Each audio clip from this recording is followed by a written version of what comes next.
But, that's what it's like.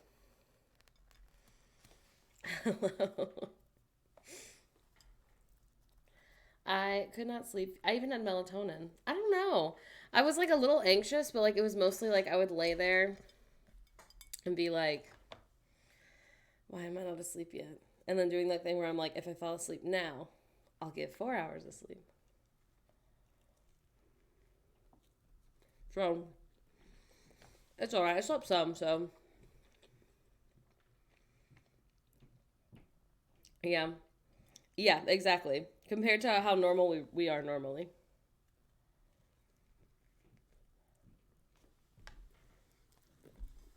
Good morning.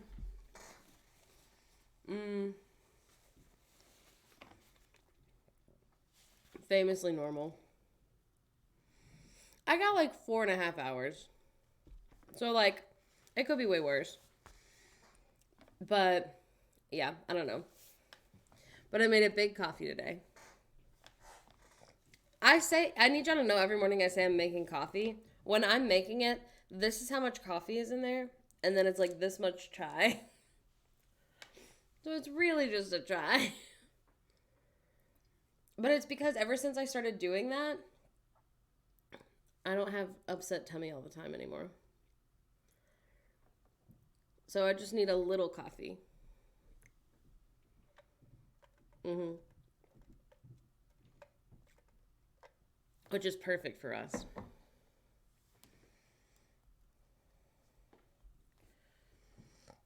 3 cheers for the weird energy. Oh, I just buy the regular Oregon chai.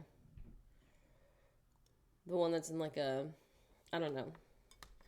The normal one, not semi sweet, not decaf.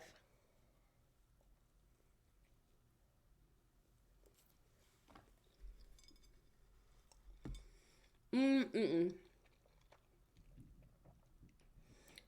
It's coffee, chai, milk, a little bit of creamer, and then Tirani syrup. I've got um yes. I only drink chai concentrate.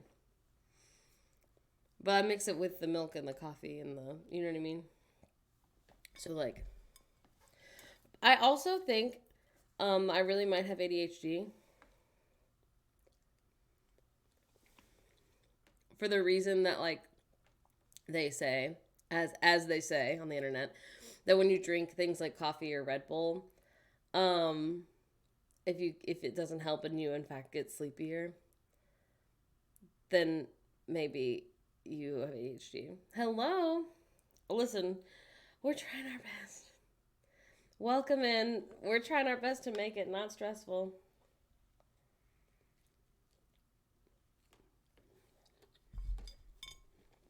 Try with water. It doesn't want you to say little monster pen love. Hang on, I got it.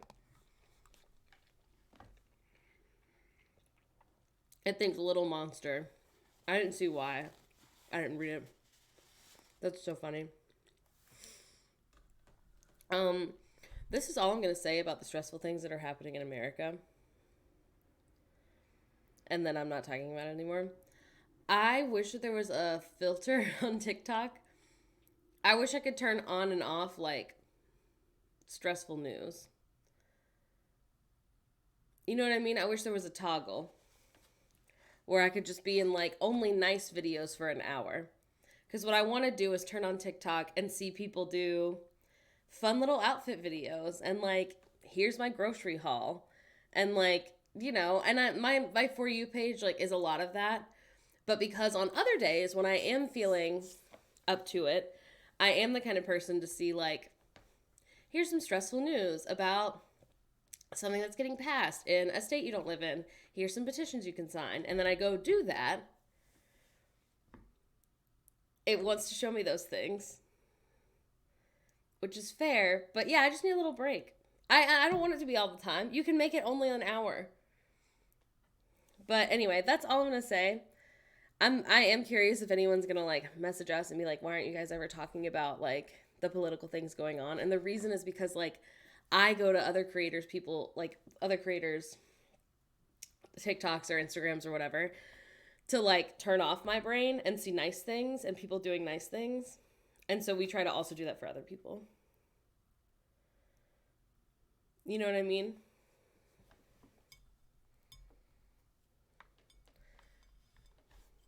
It gives us news and know much more consuming when I'm thankful for that, but I can't handle it all the time. Exactly. Mm-hmm.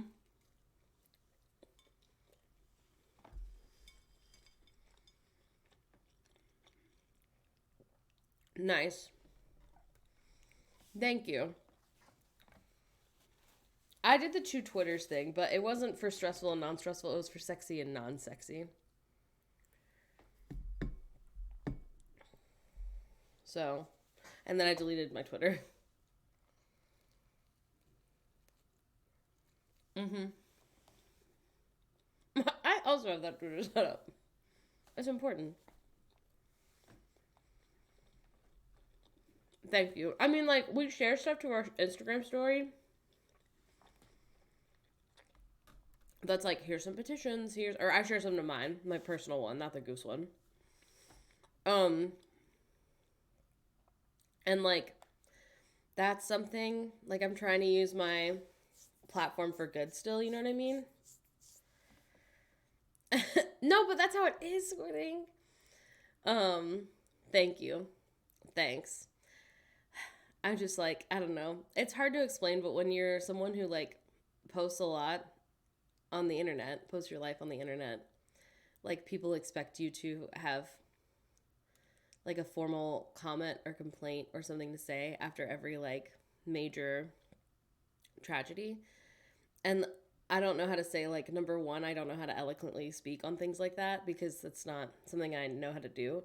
And then number two, like, we are also stressed and grieving and angry.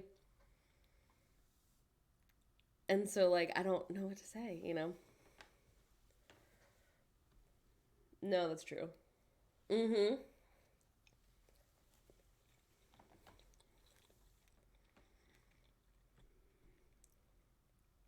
Thank you, Pinless. I mean, you know, I don't know if anyone's commented on this specific thing that's happening right now. That happens every day in America. But people have said it about other things in the past, and it's like, um, there's a couple of things not so bad.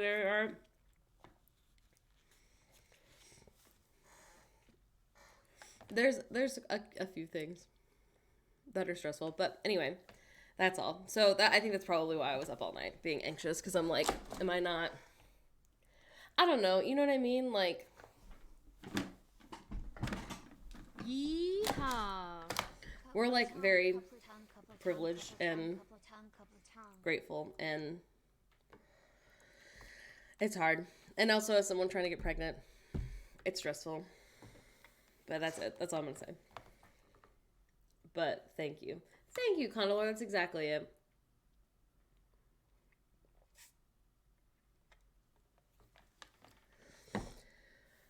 But anyway, enough of that.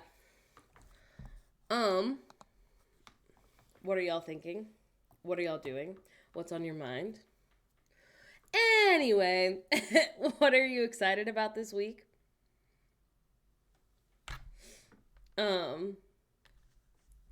Thank you, Pinless. That's how I feel. And like sometimes I do. I think that's the other thing is sometimes I do seek out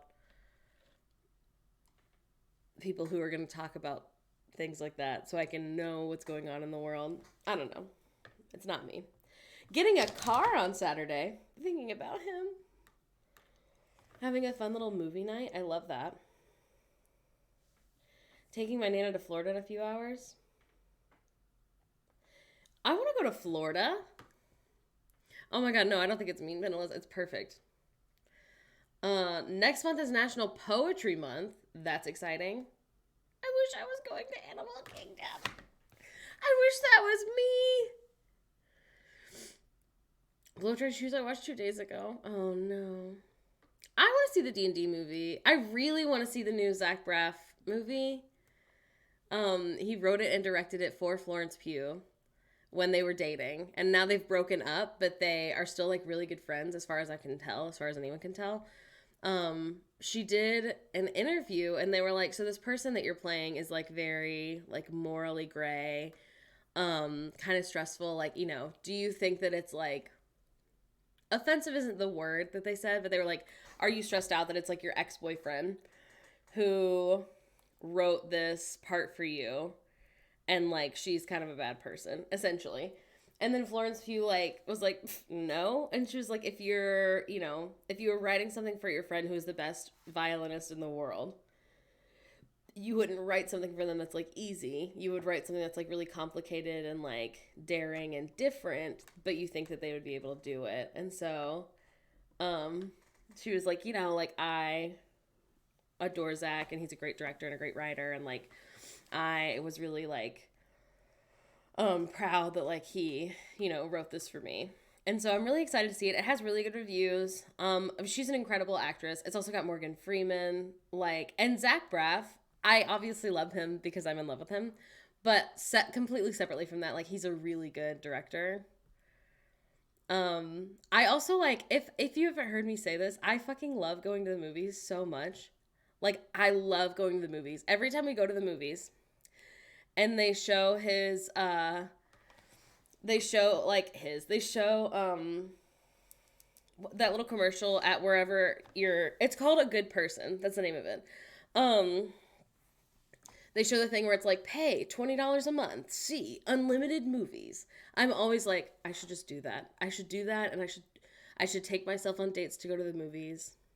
He wrote Garden State and he directed Garden State, and he literally took the money that he made from shooting the pilot of Scrubs a year before they shot the second episode. He took the money he made from the pilot, quit his job to stay at home and finish writing Garden State. And it's also a really good movie. It probably, parts of it don't hold up, but it has Natalie Portman in it and Zach Braff, and he also did the soundtrack. Also, another fun fact about Zach Braff, everyone, is that he helped pick out a lot of the music on Scrubs. So like if you have only seen a little bit of Scrubs, like famously it has a really good soundtrack. And a huge part of it is because Zach Braff, like very specifically, was a part of the team that like chose the music for Scrubs.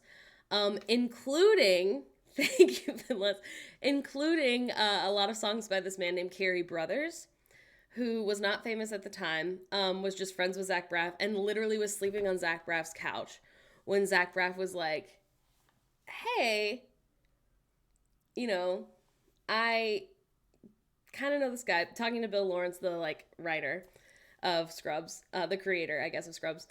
It's like, I know this guy who was like, music that's kind of perfect for the show. I think we should use some of his music in the show. And then Carey Brothers is like heavily featured in the new movie, A Good Person. Anyway, I really want to see it. The Scrubs music, it's famously good. Zach said bops only. That's why it's so frustrating that on streaming services, they've had to change not a ton of songs, but like a lot of really key moments in Scrubs that have, in my mind, like iconic soundtracks because I have the first 2 seasons on DVD. They changed them when you stream because they couldn't get the rights to streaming some of the music. Literally. I could go by myself. I think I can talk Phoebe into going with me. When they come in here, I'll ask them. I think I could talk them into going with me. We could go on a little date. I don't know if they'd want to go today. I would want to go today. Or, let's see. What the heck is it called? Movie theater. What's the name of our movie theater? I don't ever remember. No. Is it Regal? Yes. I like going to the. I've gone to the movies by myself several times. In Florida, I had the pass that's like, go see 3 movies a week if you want. And I usually only saw like 2 a month, but honestly, that was still paying for it. Oh my God. Is it not out yet? I thought it was out. Today, choose a movie. Hey, is it only in select theaters?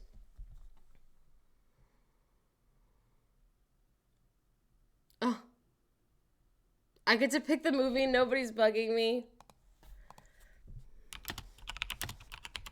A good person showtimes. That's what I want. Yeah. How come they weren't showing it the other? Oh, are they just not showing it at the one theater I was looking at?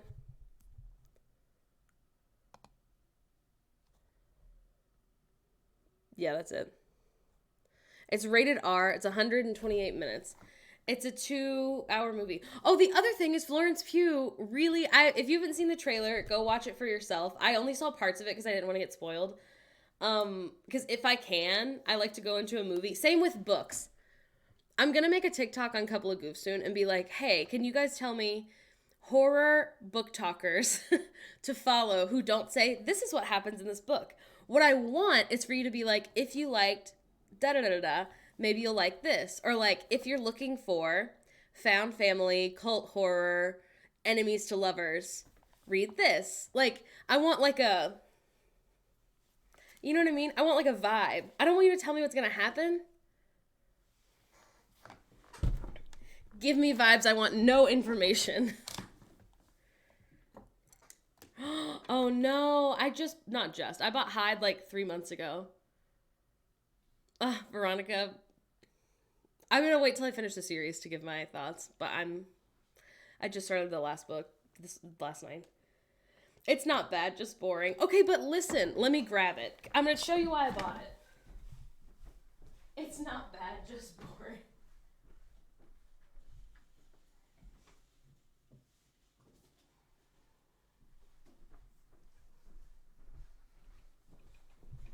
Okay, number one,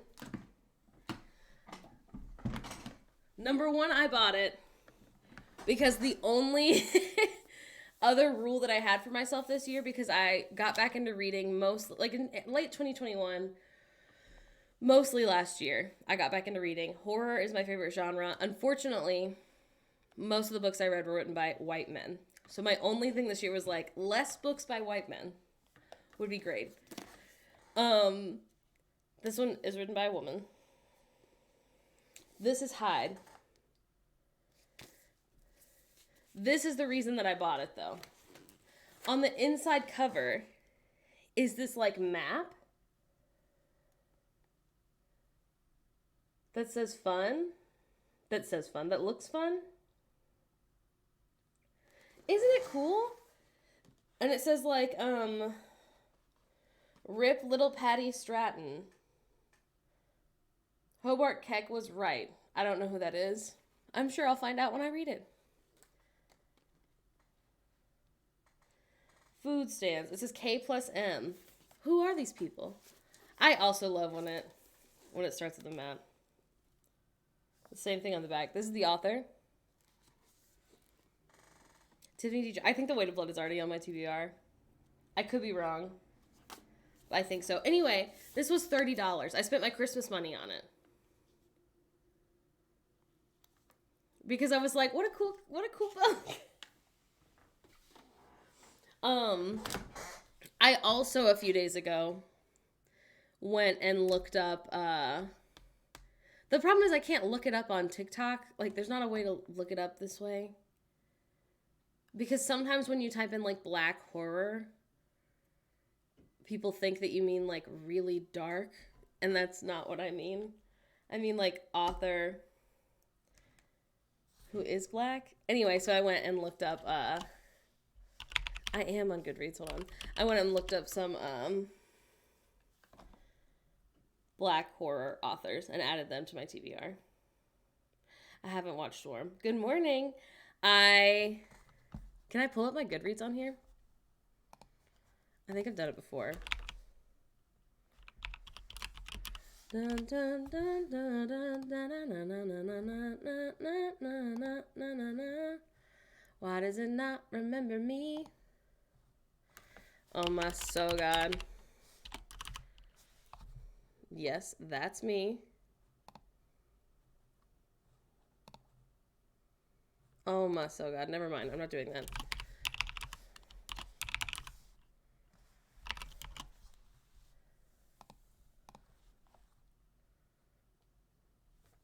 Hello, we are talking about books. Hang on, wait.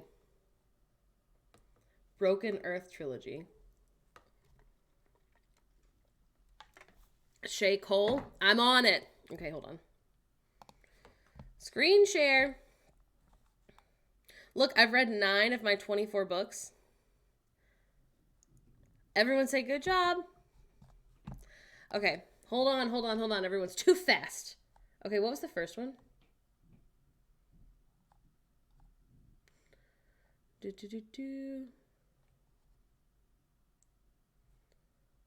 Weight of Blood. Let me see if it's already on here. Oh, I think I definitely already added this because I remember having to skip past the first one. Yes, it's already marked. Want to read. Look at her. You're going to look at me and you're going to tell me this isn't going to be amazing? My plan right now, I've read 21 of my 100 books. Okay, fucking brag. Thank you. It is a lot of books. I've read 2. Hey, it doesn't matter. Any reading is good for you. Any listening to audiobooks is good for you. But I'm ace to the sexy times are hard to read. Jen, my love, my baby darling. I can't wait to hear what you have to say. I haven't read it yet, to be clear. I do own it, though.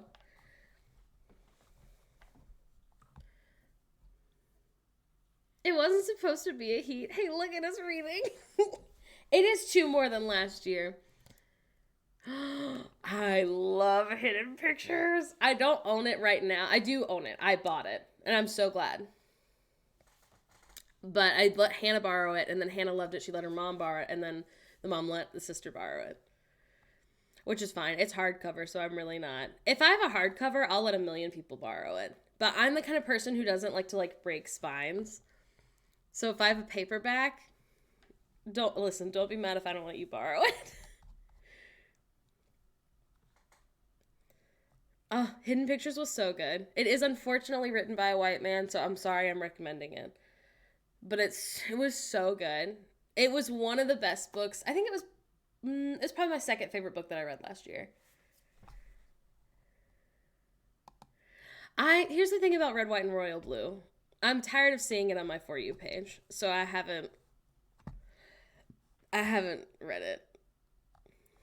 The only book that I really DNF'd last year was called A Certain Hunger, and people still swear by it. I still get videos of people being like, this book was so good. It was amazing. It was so interesting. And I felt like it just went on and on and on and on, and I felt like nothing was happening. I read 7 chapters. Pretentious is exactly what it is. I hated it.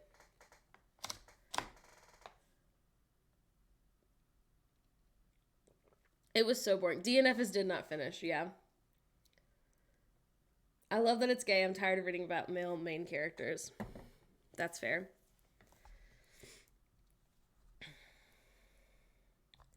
Yeah. A Certain Hunger I felt like was super pretentious. And the captions, what do they call them? The reviews on front said it was like American Psycho written by a woman, and they're right. And I hate it. I hated it. Shay Cole, thank you. Cannibalism doesn't even make this girly interesting. Literally. Okay, is this her? Hey, show me a picture of you. Do they have an about? This must be the right person. Sexual secrets. Hey, these are spicy.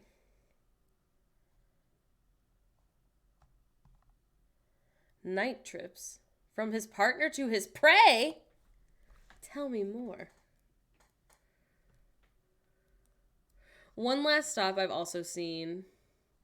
Keisha finds love in Tyler. Tyler finds something special in Keisha. Their hearts crossed paths. Beautiful moment. They became one. Beautiful friends together. Tyler wanted more. They wanted 2 different things, but only one of them knew. It does have 4.5 stars. Hey, wait. Does it have to be gray? I'm glad I fucking noticed. I really thought I already added this. Theme music is also on my TBR. It sounds really good. What is FF books? Oh, female, female. So I'm the opposite. I tried to read The Taking of, oh shoot, Jake Livingston. Yes. So I tried to read The Taking of Jake Livingston, which is young adult, and it's the last. I guess they say ACOTAR is young adult. I don't think they should. They should not. I tried to read this. I bought it so that the author got my money because I wanted the author to have my money because I would love for there to be more like young adult horror. However, here's the thing about me. The reason that I love horror, y'all listen to your mother before you recommend anything. The reason that I love horror so much is because I think it's really interesting. I feel like it's not as, at least the ones that I've like, aren't as like tropey. Like I feel like when it comes to romance, there's like enemy to lovers, friends to lovers, you know, one bed at the inn kind of thing. And that's like it. There's only like 4 things, right? And I feel like horror has like a much bigger trope option, if that makes sense. So I can't always tell what's gonna happen. And then secondly, I like that horror makes me so fucking stressed out in the book that I forget about anything that's stressing me out in real life. Does that make sense? It can be socially relevant. I DNF The Taking of Jake Livingston also. But just because, like, it was young adult, and, like, I read literally 3/4 of it. It's controlled terror. You're right. But, like, I like horror because it makes me forget about everything else happening. So, like, I read The Troop, and I wouldn't necessarily recommend it to other people, even though I gave it 4 stars. Because it was so much. But I like how I'm worried about their problems, not mine. I can add that. Poppy Z. Am I working or chatting today? Listen, The Troop I think about probably once a week. No, and that's fair. It's important to know. I DNF'd out of actual fear. It was trauma in a book. I couldn't put it down. The other thing is it's so hard to explain, but it's such a fine line because it takes a lot for me to DNF a book because I am of the opinion that if this is the other reason I don't talk about like stressful things going on in the world. If I don't know enough about something, then I don't feel I should speak on it. You know, so I'll never be like, this is how we fix the gun problem because I don't know enough about. I mean, I have an idea, but I'm not here to run for office or like, I don't know. I would never be like, this is how we solve the taxes crisis or whatever, you know. But I feel like I can't, similarly, not as stressfully though. Similarly, I feel like I can't be like, this book sucked unless I read all of it. So I try to, I really just don't care about anyone. And I gave it the old college try. It takes a lot for me to not finish one.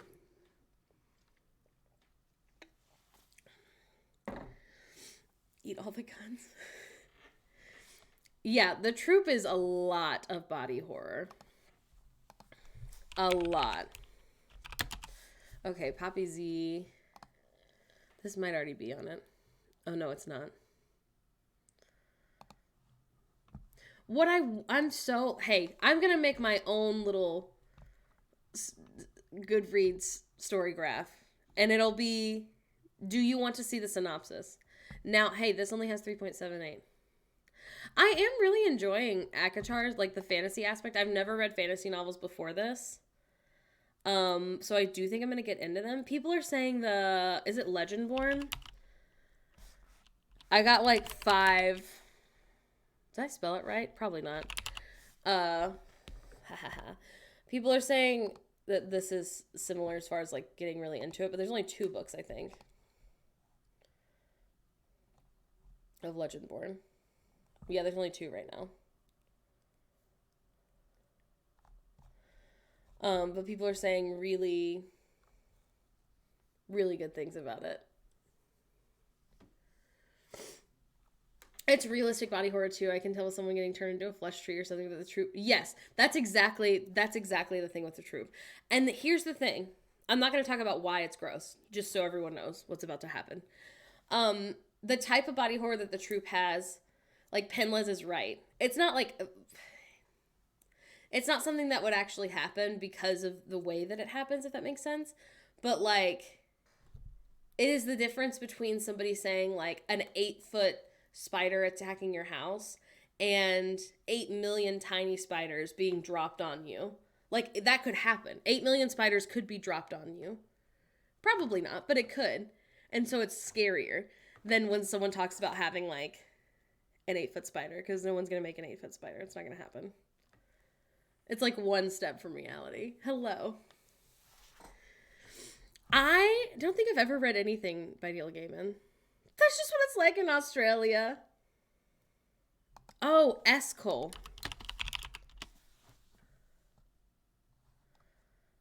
Okay, hold on. Can you give me a book, mayhaps? 8 million spiders live in my brain. It is scary. Stephen Graham Jones. Wait, hang on. Is he the one who wrote... Yeah. This one's already marked. TBR. My girl. Let's go.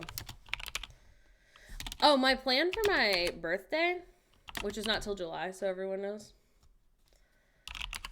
You've made this up. Here it is. Let's see. A dark figure. Strange things happen around her. Lights flicker. Shadows move. No matter how much she tries to describe her experiences, nobody in Bobby's life believes the ghost stories. Or so she thought. Love that. Oh my god, get it from Kindle Unlimited for $0. Love that. The Only Good Indians gets recommended all the time. All the time. I'm pre-scared. I don't own it. Every time I go to Powell's, it's in like the like new and recommended. And I'm too scared. Because look at that cover. This is a good cover. I think I told you guys this, but Phoebe and Hannah and I play this game at Powell's called Good Cover, Bad Cover. Now, it is exclusively based on how I feel or how you, the person, feel. But we'll be anywhere. You can do it with movies, anything. And we'll be like, good cover, bad cover. Hello, Anna. We're talking about books again. I love when authors do this pose. This is the I'm an author pose.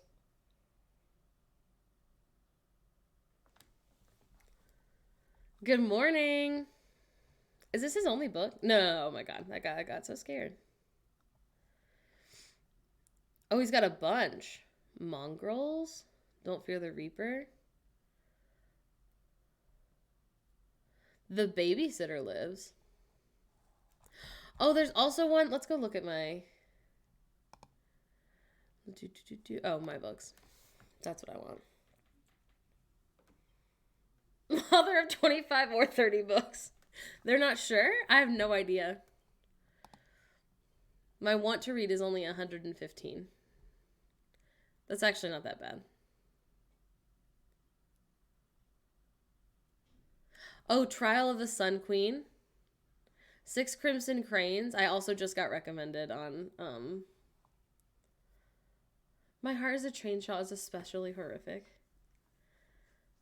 No, Anna, are they good? Do they have good reviews? I read it during a bad thunderstorm and actually got so scared. I wish more authors T-post.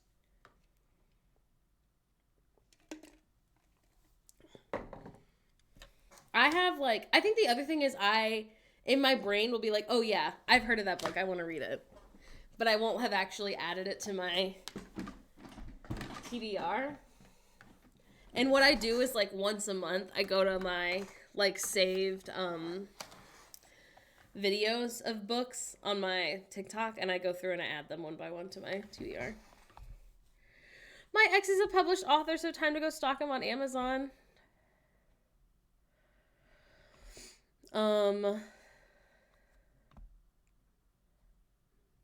Okay, listen.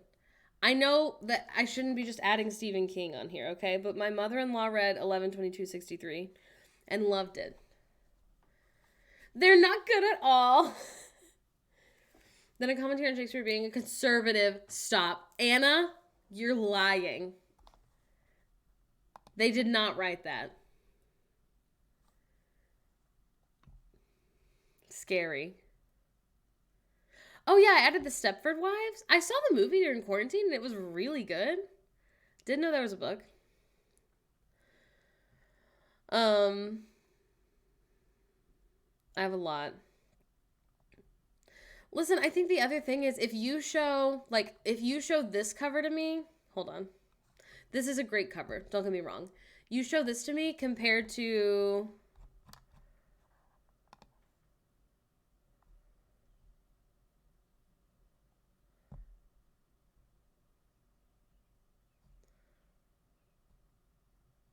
let's do The Only Good Indians. Look at this. This looks way more interesting to me. Yeah. Ellen Hopkins, author of the Crank series. I kind of really want to reread that. When I eventually get an e-reader, I think I will reread them all. Also, they're super easy. Because one page has like 4 words on it. One of my ex's books has 1 review at 3 stars. It just take a quick afternoon to reread. Yeah, when I read the first, what is it called? Heartstopper. And I read it in like 45 minutes. Literally Condalore. Literally. 100%.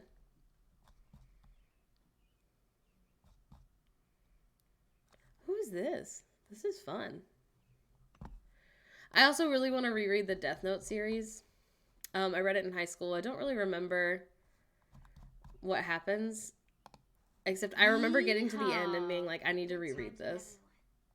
Hello, good morning. Oh my god, I'm going to show you this scary cover, okay? If you get scared by images, close your eyes for a second. Please look how scary this cover is.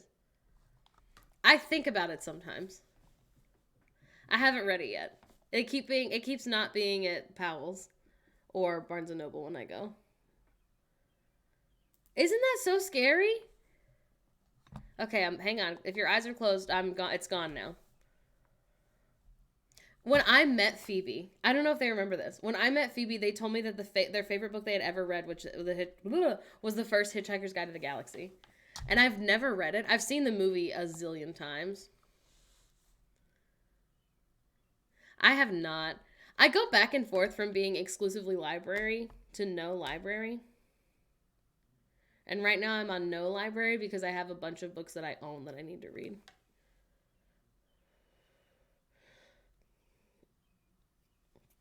No. People keep telling me that. That's the one that was just advertised. I haven't read it. I've never read scary manga. I think I'm too scared. I like for the images to just be in my imagination. My friend used to listen to the radio series of Hitchhiker's Guide. I could buy it on Amazon right here. Oh, I think I did know it was narrated by Stephen Fry.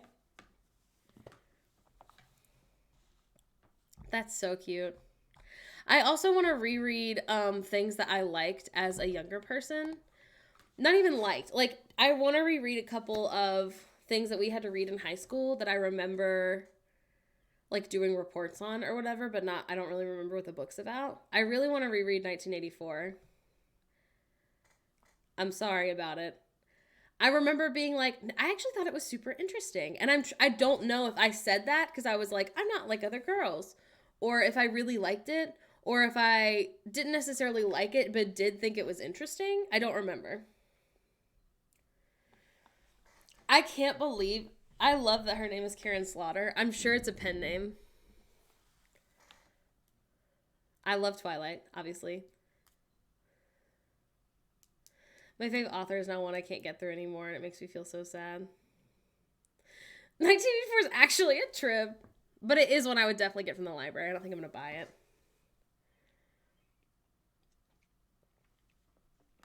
Listen, or would it be cathartic? Shark Dad. Ray Bradbury's Fahrenheit 451, right? That one's also on here.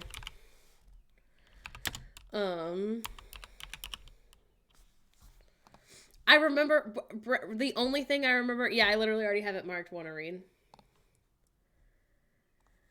The only thing I remember is that it's about banning books. And I remember really liking it, too. I also really want to reread the Wicked series. I want to own them, though. I want to buy them. Hello, we're talking about books. I remember loving it. I remember really it was one of the few that I actually read instead of like reading the Spark Notes. But it wasn't that long. That was the other thing. I also have The Kite Runner. I bought it for $1 at Goodwill, and I read that, and I don't remember anything. I remember crying. I remember really liking it. A bit flouncy, which is weird because I like Dickens. Hoy Dunn. Hot Zone makes more sense. I was like, is that an author? Who's that? It's more unsettling than anything. See, but I want to be scared. I did not like The Book Thief the first time I tried to read it. I never read it. It's on my TBR, but people read it in high school and loved it. I never read them. Oh, I forgot to ask Phoebe if they wanted to go to the movies later.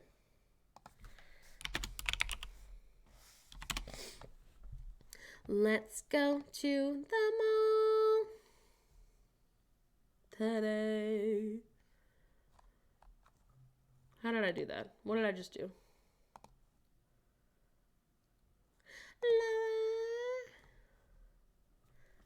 Oh, nice. Here we go.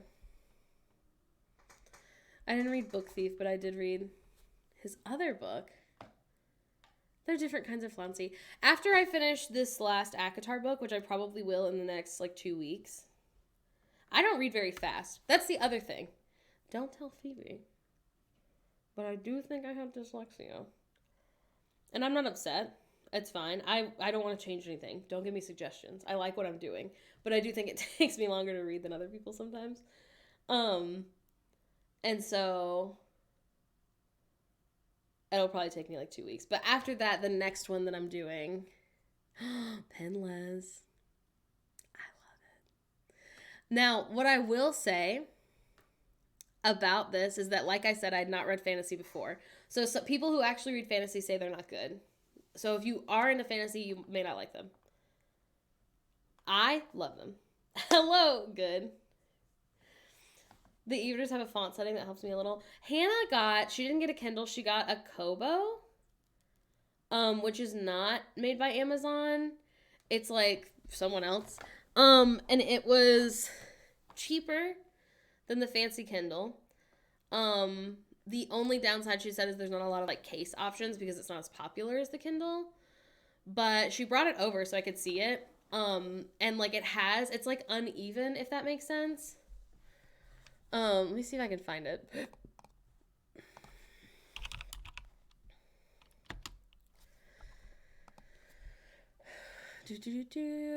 I just want images.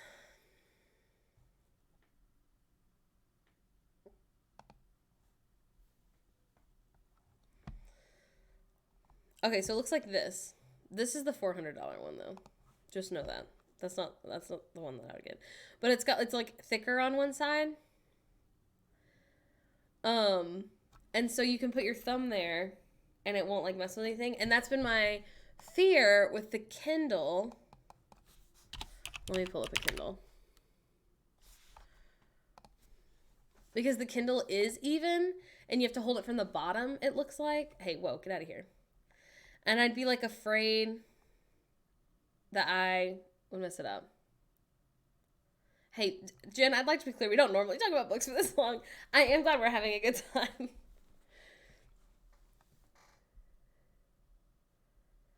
But the pro of the Kindle, obviously, because it is much more popular, is that there's more case options. And I feel like there's a lot of books on Kindle Unlimited.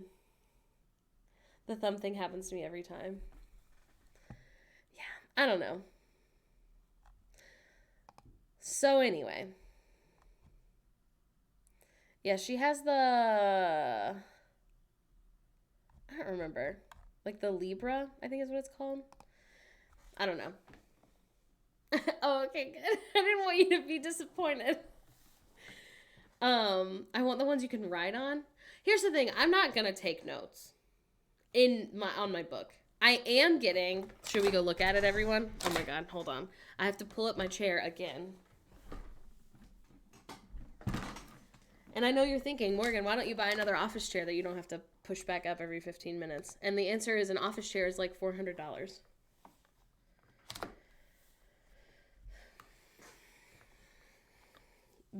Is it the journal? Is that what you're talking about, Condalore? I don't know. It originally was going to be restocked this month. Actually, it was originally going to restock in February. She pushed it out to March, and now she's pushed it out again until April. Because they just got a new, warehouse. They're moving into the warehouse. It's a whole thing. Oh, no. Will I not even be able to show it? I can't show it to you. Okay, so this is the Quirky Cup Collective. This is not sponsored. I'll be spending a lot of money whenever they reopen. My husband said it's okay because I've been wanting this for months. Quirky Cup Collective.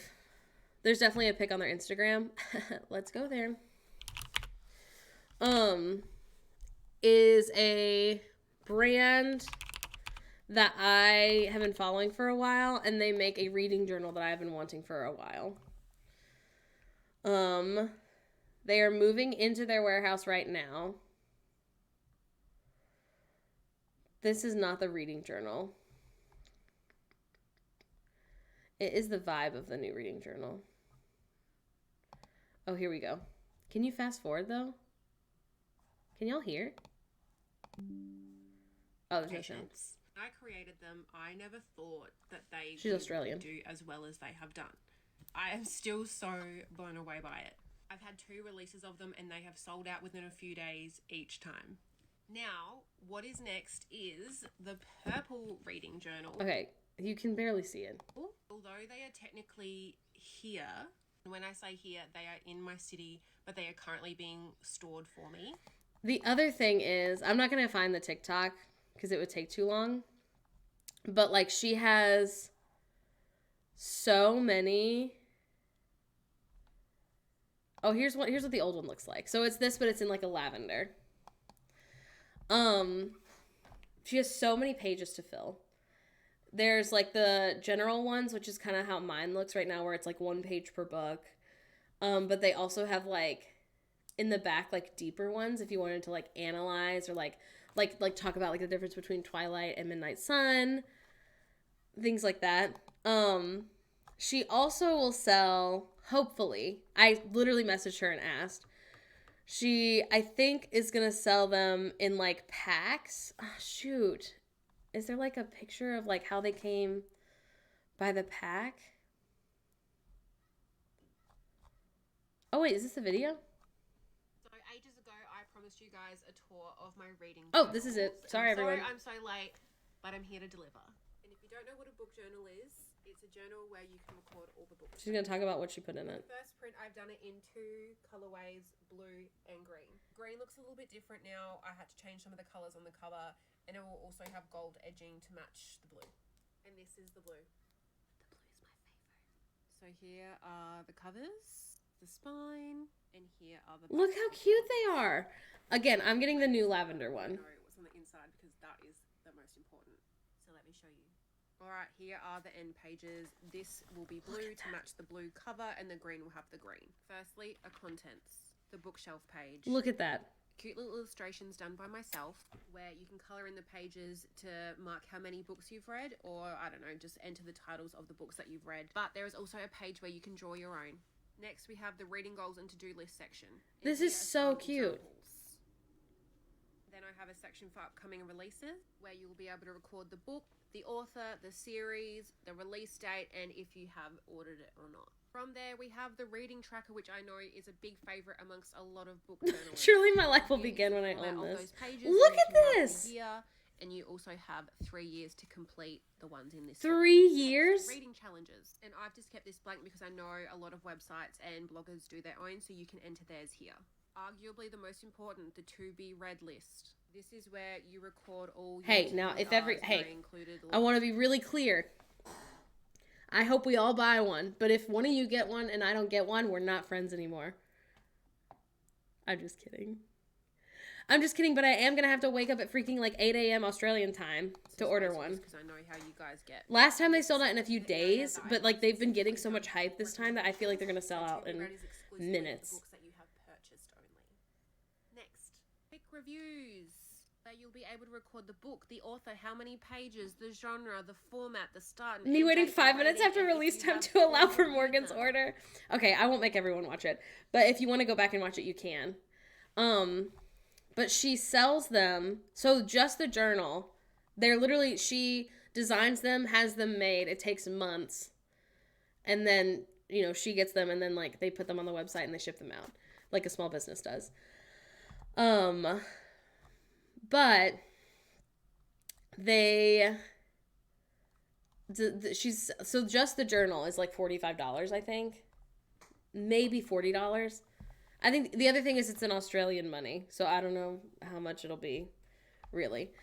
But she sold the last ones in like these like packs, and I wish there were pictures of them. Oh, this is it. Well, no, this isn't it, but this is close. So here is this it? Okay, this is the reading journal.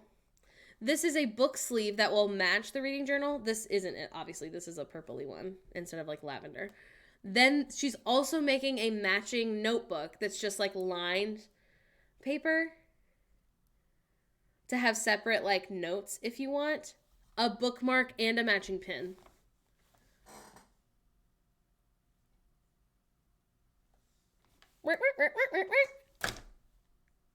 I'm so excited.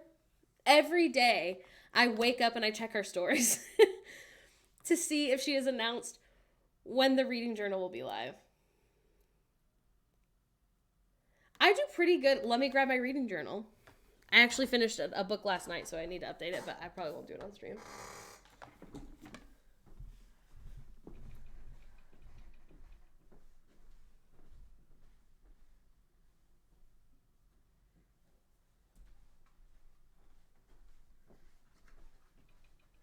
This is my current reading journal. And it is still really cute.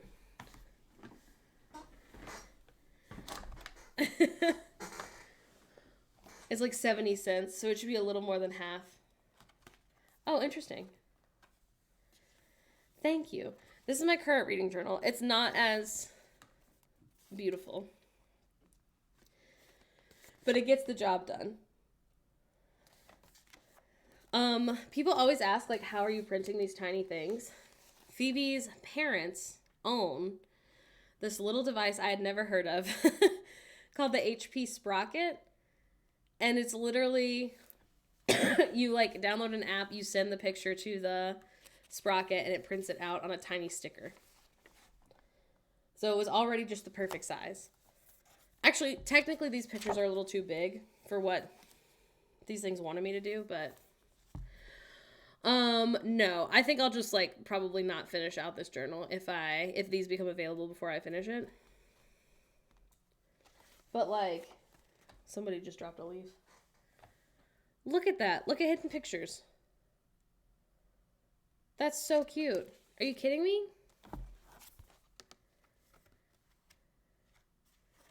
Yeah, it's really cute. There's also all I wrote for a Court of Wings and Ruin was literally amazing, no notes. I've already put my next two on there because I finished Frost and Starlight last night. Yeah, I'm sure shipping's gonna take a while, so I'm not super stressed. But I am so excited. Also, I bought this one, which was only $30, from a small creator called Magic and Books, and it's still cute. Like, it's still really cute. But it's like paperback. The other one is hardback. I'm just Quirky Cup Collective, I'm begging you. Please. Let me be an influencer. Not even. I'll pay full price. Let me order early and I will influence people. I beg of thee. Anyway, she's also so cute. Look at her. I love supporting someone who I also think is just adorable. Anyway, you gotta read a whole bunch so you finish it right before the new one arrives. Now, when I did get this, I had already read like 3 books. Oh no, I got it in the middle of 2022. And so I wanted to update. I updated all 12 books that I read in 2022. At that point, probably like 7 books, kind of all at once. And then I also, this is not what other people do, but what I started doing, because people normally, that I see, use this little bookshelf and do like different colors for different genres. But since I basically only read one genre, I was like, that's going to be boring. So I did it by like the star that I gave it, which I think is more fun. And then I like used a little system of what means what to color code. And it's so cute. Oh, I love it. I'm incredibly type A though. So I love it. Some people are like, why would you pay $100 to give yourself homework? And the answer is mental illness. I would happily do that. She's also making, sorry, hope you're not tired of me talking about her. She's also making stamps that I think I might also order. Where are they at? Oh, here they are. I've had a delivery. I don't know Yes. if you remember, but a while ago It is a designed reading some journal. more stamps. And when I say stamps, Steams. I mean like those like ones you press in ink, not like postage stamps. And the theme of these stamps is books/reading. They were created to go with my I wish I reading could journal. fast forward. Now, I accidentally opened this yesterday because Okay, I didn't know it's gonna what take it too long. was. It's really long, sorry. But yeah, if you want one soon, where's Magic and Books? Unless they've sold out. I don't think they have. This is the one I currently have.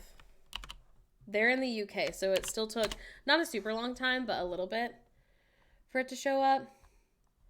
And theirs is $28 USD. No, that's fair socially enough. That's exactly why I do it. I really enjoyed school. Oh my, so god. They also do this thing that's a mystery reading journal plus washi tape, which is fun. 1 journal, 2 sticker sheets, and 1 washi tape. But they have these 3. I went with green, but they're really cute. Let's see, do they have anything on sale? They've also got, we've got keychains, they've got a sketchbook. They've got 1 book sleeve, it looks like.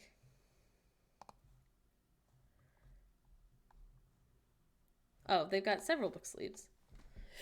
Looks like. But yeah, really cute. Very fun. Super easy to order from. That's the one I have currently. No, that's fair socially enough. I've never been into annotating. I don't know what they're annotating. I don't know what they're putting the little stickers down for. I don't know what they represent. I don't know what they mean. I hope they're having a nice time. That's all I can do. But yeah.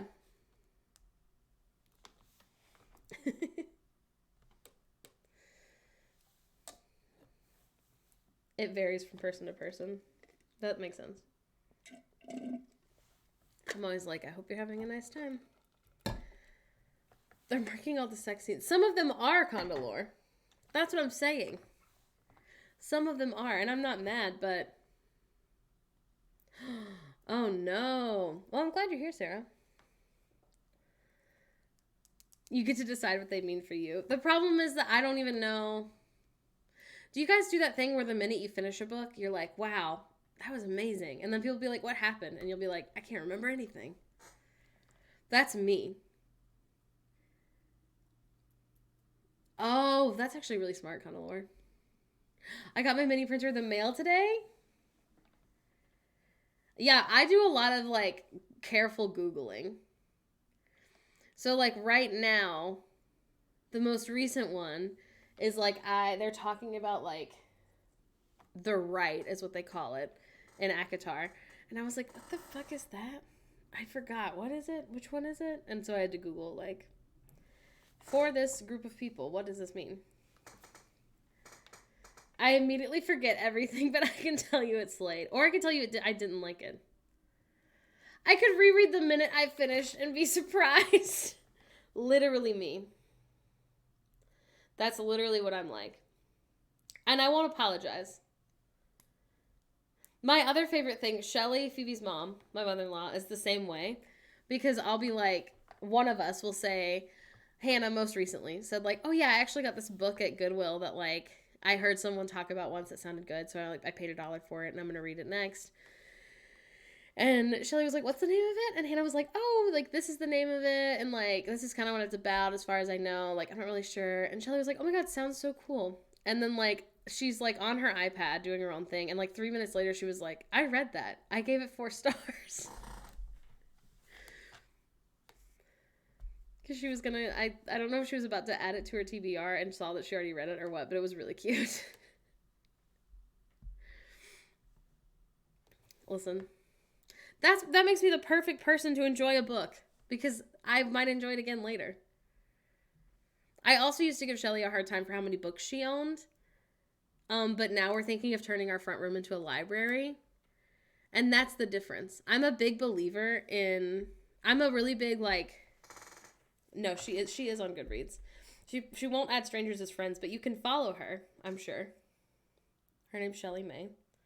You'll see her reviews. And for those of us who love to repeat stories, you're an excellent listener. Exactly. I'm excited to reread Twilight eventually. My plan is to do it this year, but it's only March. Well, almost April. So I've got time. But I used to give her a hard time about how many books she owned, and I would be like, are you going to reread these? These are just taking up space. Which is true. In their old house, they were just taking up space. In this house that we all share, which is much bigger, you know, we have plenty of space. We could buy more books if we want to. I watched Twilight last night. I can't believe they left that dance studio in shambles.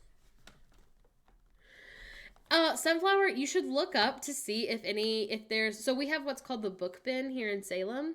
You can take your books there and they'll buy them. It's like Plato's Closet. Whatever they don't buy, you have to take and donate somewhere.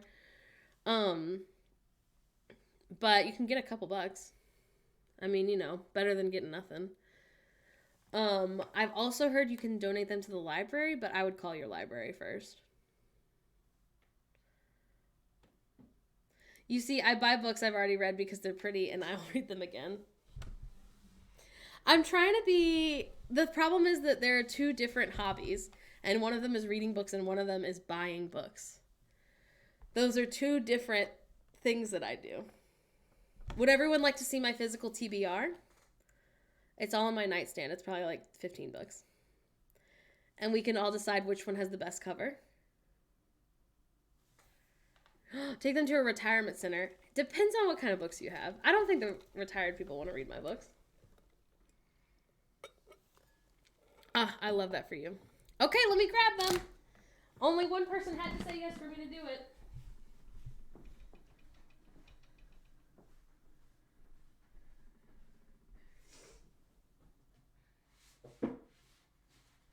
Now, I already know who I'm going to say has the best cover.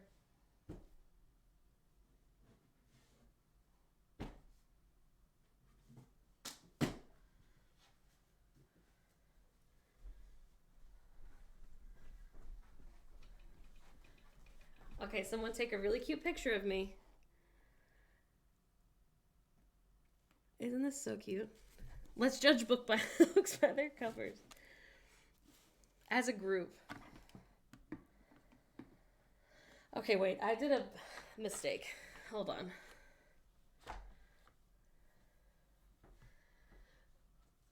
Once again, I would like to say that if you read a lot of horror books, maybe don't donate them to a psych ward. Or the retirement community. Okay.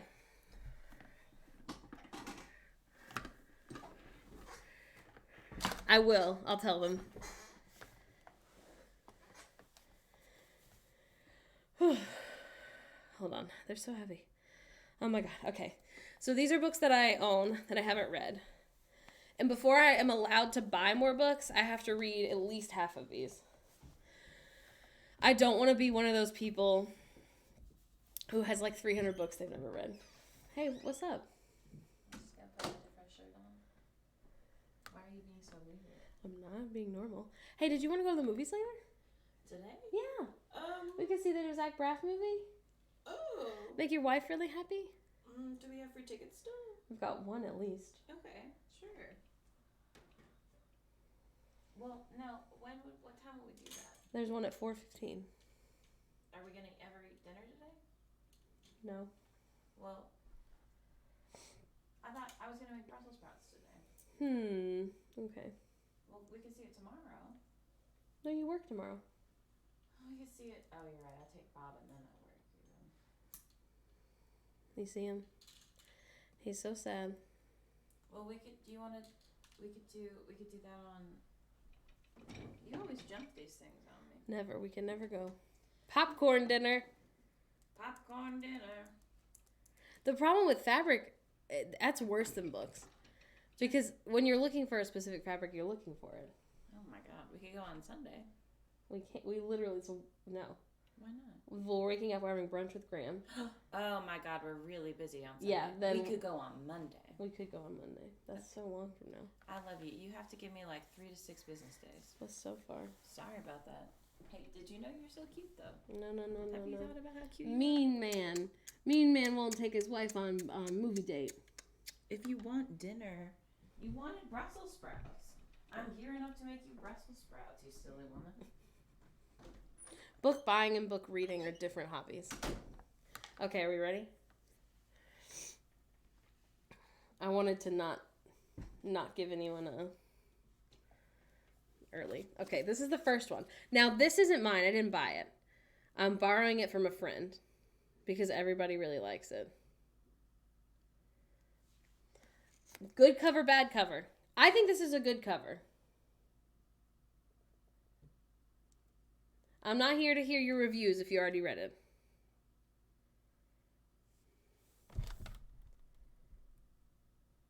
I think this is a good cover. This is interesting. Do you see this shadow in the background? I'm like, ooh, what's that? Very nice. I didn't read House in the Cerulean Sea. This is my friend. He brought it over and he said, I just read this, you have to read it. And I said, okay, but I got to read You next. You, quite literally You, that the show is based on. Okay, this is the next one. I found this hardcover for $17. To be clear, the price tag is still on it from the original one. It was originally $35. This is a great cover. I do think it's boring. That is fair, but I feel like it gives you like it kind of looks like a classic. You know what I mean?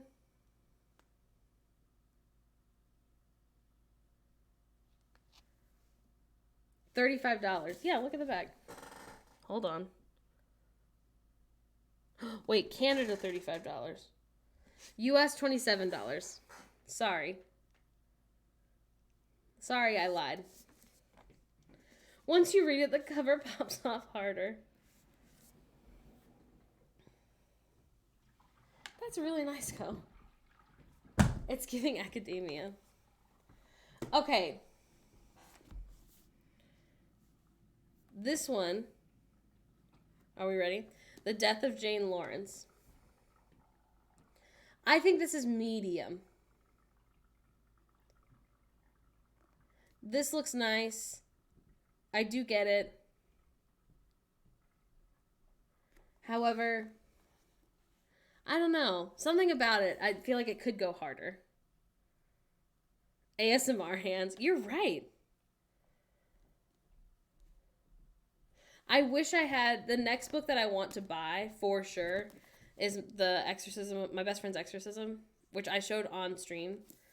I'm definitely going to buy it. But it looks like a fake VHS tape.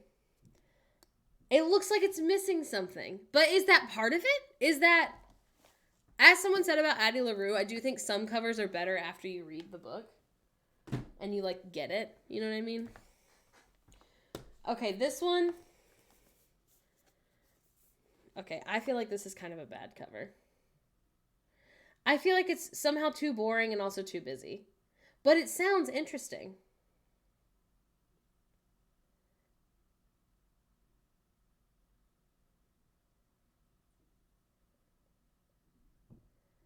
It does look like knockoff Handmaid's Tale. Now, I'm going to read you the synopsis because I am excited to read it. It looks too easy to make. You're right. It's bad in the way that it feels too mainstream. Like, bad, I feel like is too mean because I don't hate it or anything. But it's not, I don't like it. Okay. I am going to read the synopsis of this one, though. When Lady May turns 18, she'll inherit her mother's job as the butcher, dismembering Settlement 5's guilty residents as payments for their petty crimes. I'm already invested. An index finger, taken for spreading salacious gossip, a foot for blasphemy, no one is exempt from punishment. But when her mother refuses to harm a child, the deputies come to her house for retribution. No one is above the law, and Lady May watches as they murder her mother. What? I know, literally me. Within 24 hours, now alone in the world, Lady May begins her new job, but a chance meeting years later puts her face to face with the deputy that murdered her mother. Now Lady May must choose. Will she flee, start another life in the desolate mountains forever running, or will she seek vengeance for her mother's death, even if it kills her? Hello, Stila Fry, I'm taking your limbs. Vengeance. Vengeance, woman murder? I'm interested.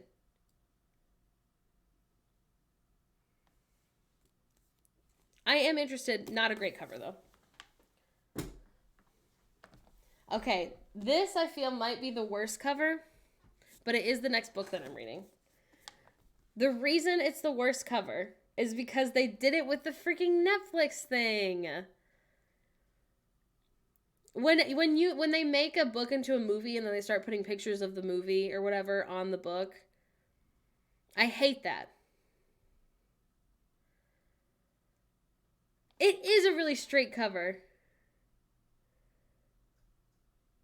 This is the worst one today. It looks like they gave him a nose job. Maybe they did. Also, this isn't a sticker. Another reason I hate it. Let's look at the original cover.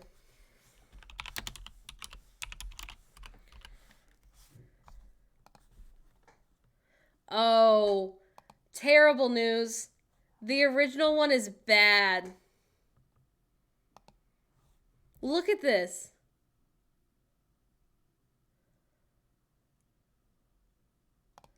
That's not a good cover. I'm sorry to Caroline.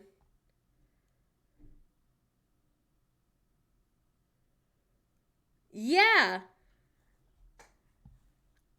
I get what she was trying to do, and I love that. But it's not it. Now, this is what I'm reading next, because Phoebe was really into the series. I haven't seen the series because I wanted to read the book first. Well, I tried to watch the series, and I didn't like it. I couldn't figure out what I didn't like about it. But now I'm going to read the book first. And then watch the series. So this is what I'm reading after I finish ACOTAR. The original, it's giving YA. You're right. When you're right, you're right. Okay, this one, I've tried to read this. I'm going to read it eventually. I've tried to read it twice now. But I can't get into it. This is The Haunting of Hill House book. And I gotta say, bad cover. I don't like it.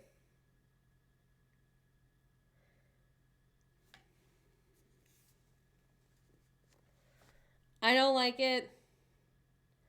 I do get what they were trying to do. I think maybe if it wasn't orange. I don't know if you can tell that it's orange, I guess. It is a Penguin Classic kind of cover.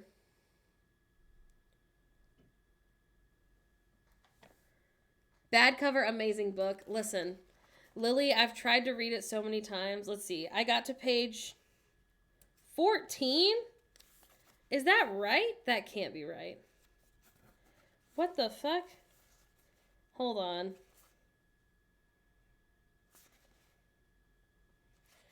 Oh.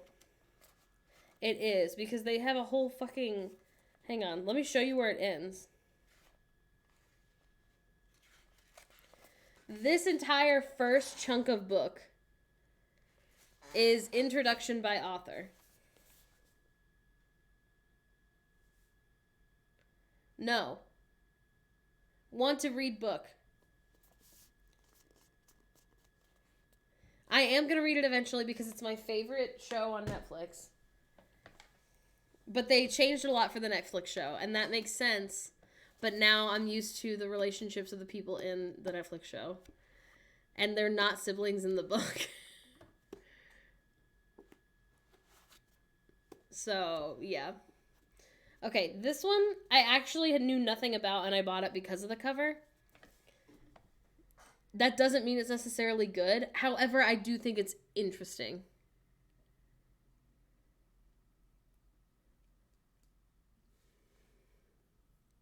The show is completely different from the story. That's what I've heard. This, now, is it technically a good cover? I think no. But also, does it look so interesting? Yes. Because I'm like, is the baby the murderer? Like, what does this mean? Also, I don't know if you can tell. Hold on. Oh, you can't. Fuck. Okay, you can't tell on the screen. But there's like tiny, shiny drawings also of like faces. Like that a kid drew. And they're like in the same color as whatever is on there, but they're shiny. So you can barely see them, only like in certain lighting. Also, it says a novel, a novel, a novel, a novel. Like the hidden pictures drawings. Yes. Now, flipping through it, there's no drawings inside, which is interesting. That's fair, Sunflower. I do think you're right. Definitely aimed at our age group. Okay. Now, I've got terrible news. I think I'm going to give this bad cover, but I'm so excited to read it. I read Seed by this author. It was one of my last books of 2022, and it was so good. So I'm very excited to read this one. But I do think it's kind of a bad cover. Now, not awful. Not bad. Not awful. But I'm not giving it the title of good cover, that's for sure. Hello. It's bad, but its innards are great. I'm very excited to read this one because, again, I read her other book. My name is Morgan. My pronouns are she, her.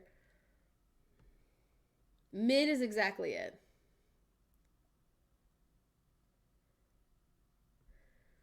Oh, I'm going thing by thing. Going one by one.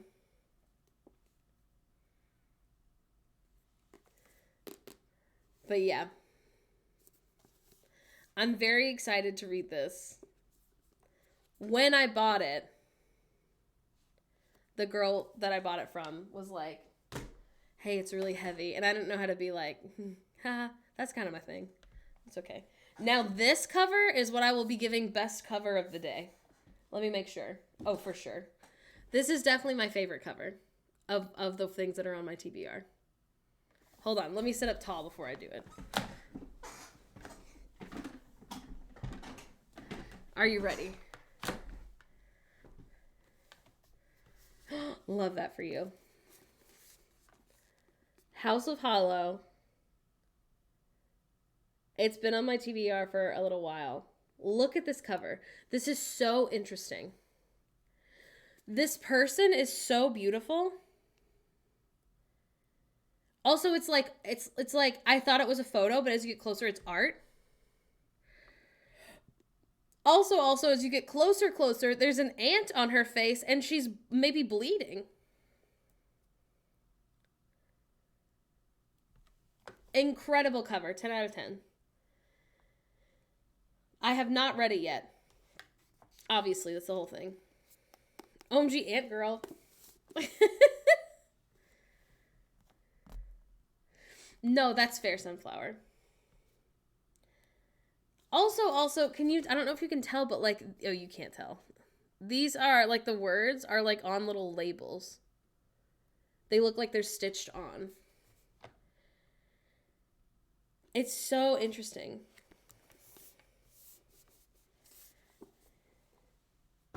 That's my favorite cover of the day. Okay, we got 3 more. Unnatural Magic is queer, I think. I don't remember how or why. Actually, I'm gonna say medium. It's cute, but it's basic. Yeah, I don't think they're super interesting. It's definitely, I feel like, giving YA. Which maybe it is. It is interesting enough that I picked it up. And I was like, should I read this? I bought it at Sunny's house. It's giving Barnes & Noble edition. Okay, now, sorry. I don't like these. I know they're really popular right now. But I don't like these covers. I'm tired of them. I've seen them everywhere. I get it, and like I hear it, but like I would have loved this whole thing in like 2009. And now I'm like, okay, so what I do love is that the side is orange because I want my bookshelf to be rainbow. And I like that it'll add. I don't read those books specifically. Now this is the last one. This is the last one, and I actually think I'm going good cover. If you want to say bad cover, I hear you. But I'm calling this a good cover because I'm interested. Hate it, positive.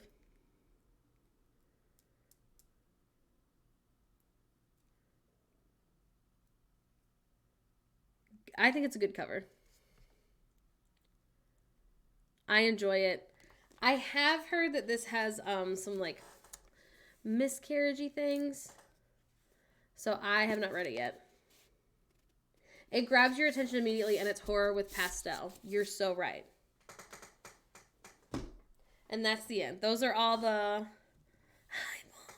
books. I already showed Hyde, but we can do it. I think this is a good cover. I bought it because of the cover. Especially when you open it and it's a freaking amusement park with weird little markings on it. Great cover. Now, someone earlier said it was kind of a boring book. We'll find out. But I literally bought it because of the cover. So what can I say? Ooh. I think they put more effort into the art of the book, but I didn't hate it. Listen, that's fair. Sometimes that happens. It is so foggy outside right now. It literally looks fake. Okay, I'm gonna go to the bathroom, and then I'll be right back.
Hello, I'm back.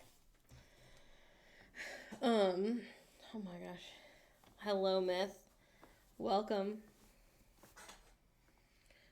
I'll spend time in Twitch chat. Hello, thank you. I keep forgetting that I added cucumber lime water to my water. Because it was in a bottle.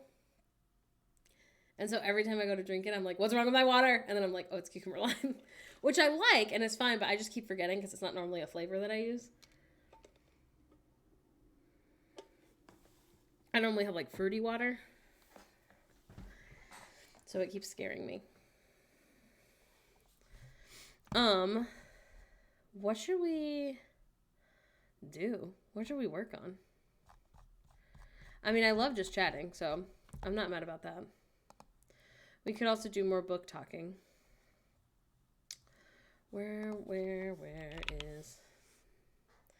Just, drink the fruity water.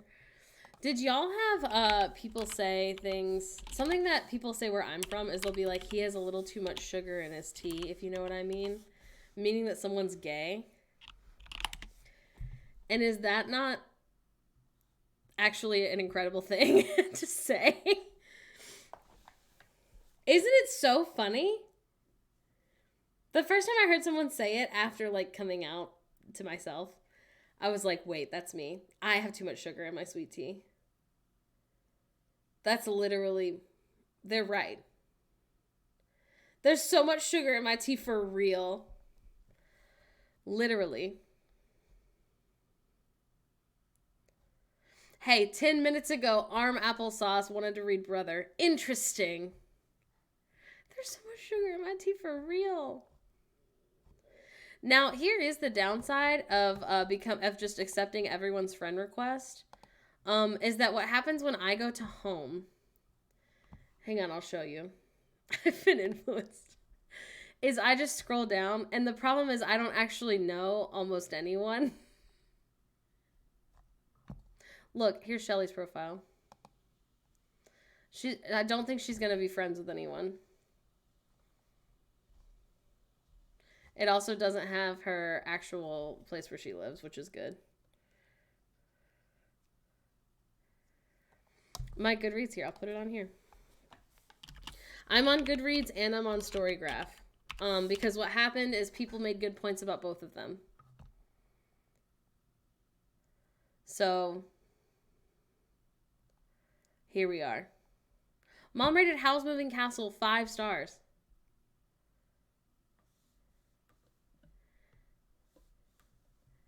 You can. So to follow someone, let me find someone to follow. Who's a famous person that probably has one? Loie Lane? You think she reads? No. Fuck. Okay, hold on.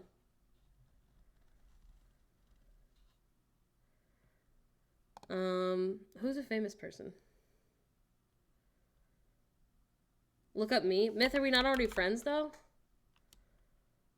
Oh, I don't know how to look you up. Your last name's not Magic, right? How do I do this? Oh, I'm searching books for one. Enjoy your big parade. Here we go. This is what I want.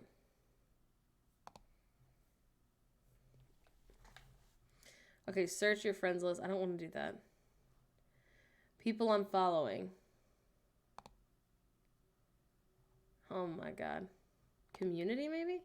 People. Oh my god. Okay, it turns out I don't know how to do this.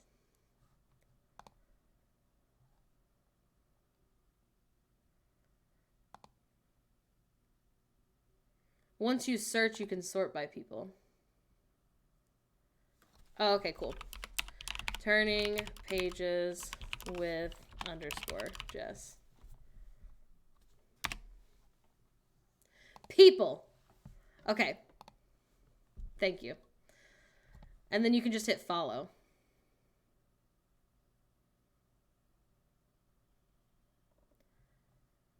And then add friend. Hey, Arm, I hate to tell you this. I love Goodreads so much more than Storygraph in a lot of ways.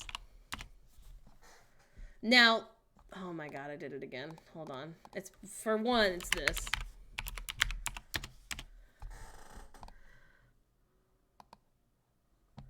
Am I already signed in? No, hold on.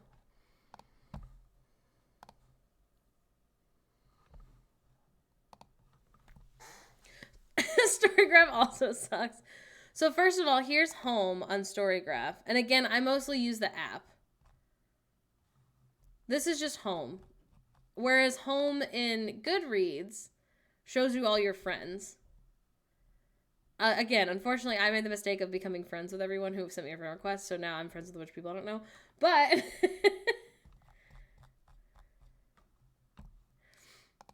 and then in Storygraph, you have to go to community to see other people's stuff, which is fine, except not like this is just I can hit see more and it's like, okay, right, so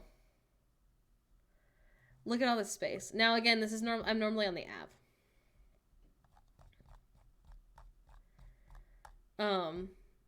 Goodreads is the least bad, but it's still bad. I also complained before that when I want to do, like, when I finish a book on Goodreads, it automatically, like, goes to the, like, leave a review page. And you can just start leaving a review. And on Storygraph, you have to find the button that says add review. And secondly, Storygraph, like, which other people like this, but Storygraph makes you, when you're reviewing a book, like, do all this stuff that's like, was it fast-paced? Was it slow-paced? Was it character-driven? Da-da-da. Whereas, like, Goodreads is much more simple, so it's like, you know, what star do you give it, and then you can type notes if you want. That we have like 7 corporations. Yeah. But I do like that Storygraph. Hang on. Now if I can figure out how to get there.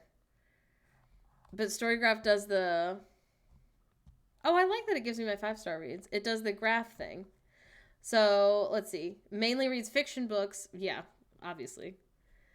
I also like that Storygraph you can do, like 3.5 stars. Okay, look. Here we go. Look at that. This is the best part of Storygraph, which is the graph part. Pace, medium, and fast. Yes. People who read slow-paced books, they're not for me. Page number. I mean, okay. All fiction. We should just get rid of this one. Now, this is hilarious because typically horror would be at the top. And then fantasy. But it's because Storygraph hasn't known me that long. Format. And then most read authors. Sarah J. Maas is the only one I've read more than one book from right now. Books read and pages read. This is also fun. Again, it's only March, so not as interesting. My average rating is 4.13. You can, but you can't just keep doing it, right? Oh, I've had them the same amount of time. I'd like to be clear. I got both Goodreads and Storygraph halfway through 2022.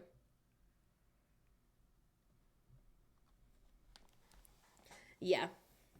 My favorite author?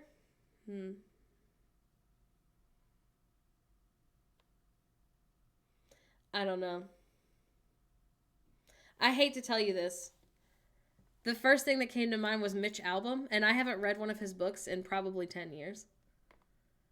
But when I was in high school, I went through a really big Mitch Albom phase. So I read like The 5 People You Meet in Heaven, Tuesdays with Morrie, all of them. And I thought they were all amazing. Would I still think that? No idea. In my life, I've probably read the most of his books and second most Stephen King. And third most Stephanie Meyer. That's the other thing. I could never be like a book talker because people who actually read a lot of books would be like, your opinions are bad. And I'd be like, I know. What of it? I never claimed to have good taste. I'm here for a fun time. Mushroom face, it's good. If there's one thing I influence you guys to do, it's to get a library card. And it's to do something that you used to love doing In this case, reading. But some people weren't big readers back in the day, so it wouldn't bring them at the same, like, nostalgic joy. But if you were really into Guitar Hero as a kid, or, I don't know, it's, like, really healing to do something that was really fun for you as a kid that got taken away as, like, a punishment sometimes, or that you used to escape as a kid, to, like, do it on your own terms as an adult. You can get a library card for Kindle. I haven't done it yet, so I can't tell you the process. But we can look at it together. Let's see. How to get library. I think it's just the Libby app. Because my ID is my mom's address in another state. I have a lot. I'm mentally healthy. Don't worry about it. Now, I will say, Sunflower, my address is wrong on my ID when I went to the library. And they were like, that's okay. We just need a piece of mail. And I brought, like, a doctor's bill. And they were like, sounds like you live here. They want you to get a library card. I mean, you should try, yeah. Because worst case, they'll be like, I'm sorry, I can't approve you for a library card. Can it be like a package? Oh, I don't know about that. Proof of address is separate from proof of identity. Exactly. They also, I guess I don't know. If the name that you use is not the same as the name on your ID, I don't know how they would be about that.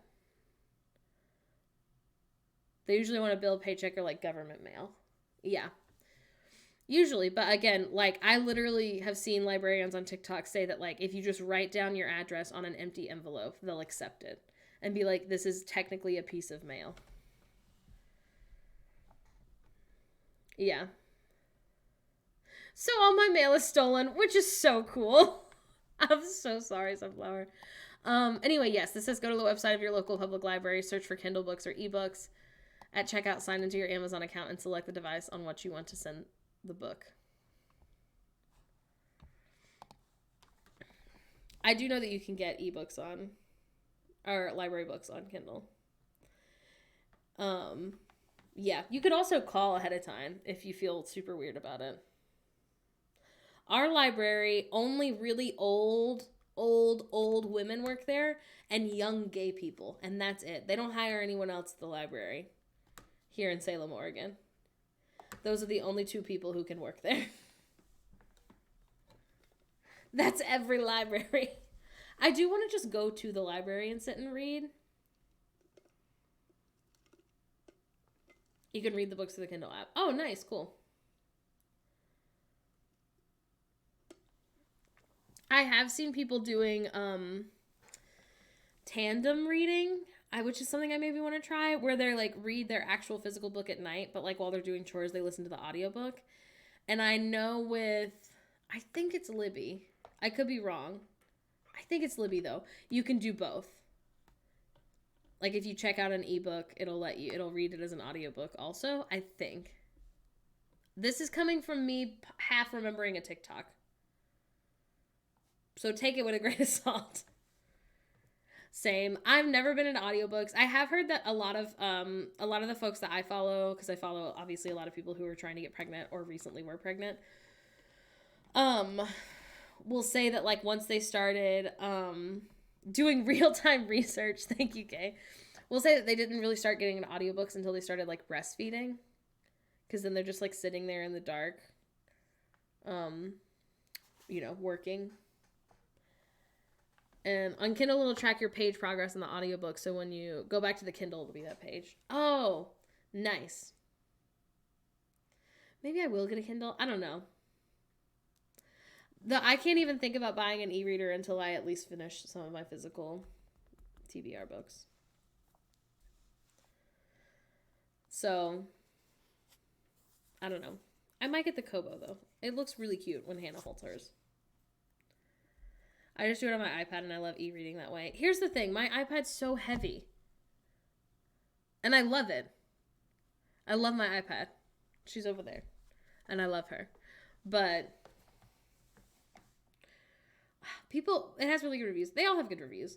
The thing about Kindle, similar to similar to Goodreads, the thing about when something is owned by a big corporation is I do feel like when something is not as small, it's like they have more people working on it. Does that make sense?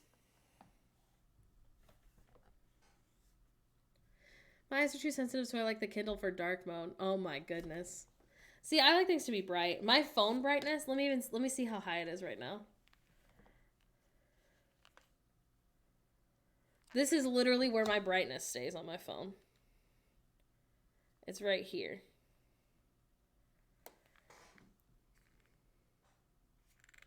And I keep everything on light mode. Let me make sure there's not any stressful. We'll do Twilight shit posting. I don't read anything on dark mode. Phoebe is always like, why are you looking at the sun?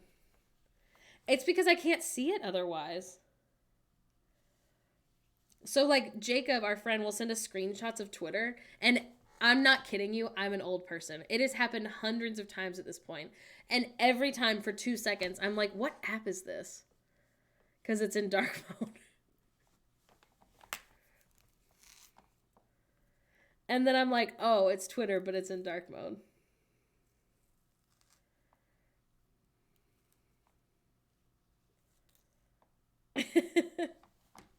The Kindle app talks with your actual Kindle, so the handoff between my iPad phone is super easy when I want to read my Kindle or vice versa.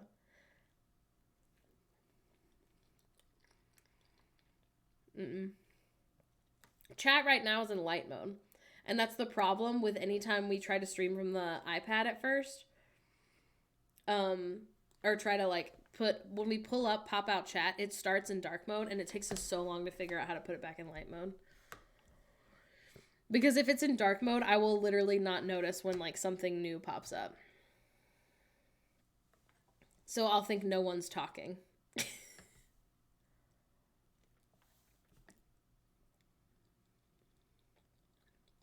Listen, bananas are good for you. Hello? The Libby app does that too. I can read on both devices and it picks up where I left off. But does it also pick up on an audiobook? That's what I want more than anything.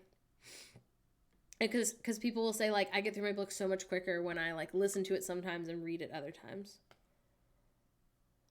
Ooh. See, I love that. Love that for me. I'm debating becoming one of those people who listens to one audiobook and reads another. Not at the same time, to be clear. But I've never been able to be the kind of person who's in the middle of reading more than one book.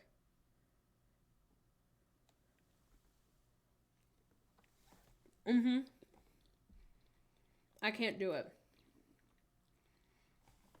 I have a hard time watching 2 shows at once. So, like, we're watching House right now, and we already finished it, not House, but we also over the weekend watched Catching Fire, and twice when watching House yesterday, I was like, isn't there something I'm worried about? And then I was like, oh no, that happened in Catching Fire, in the Hunger Games. Those are vastly different things, and I was still like, wait, what happened? Are you guys okay? And also, how do I become you? I am worried about House getting eliminated from the games. I would be so scared.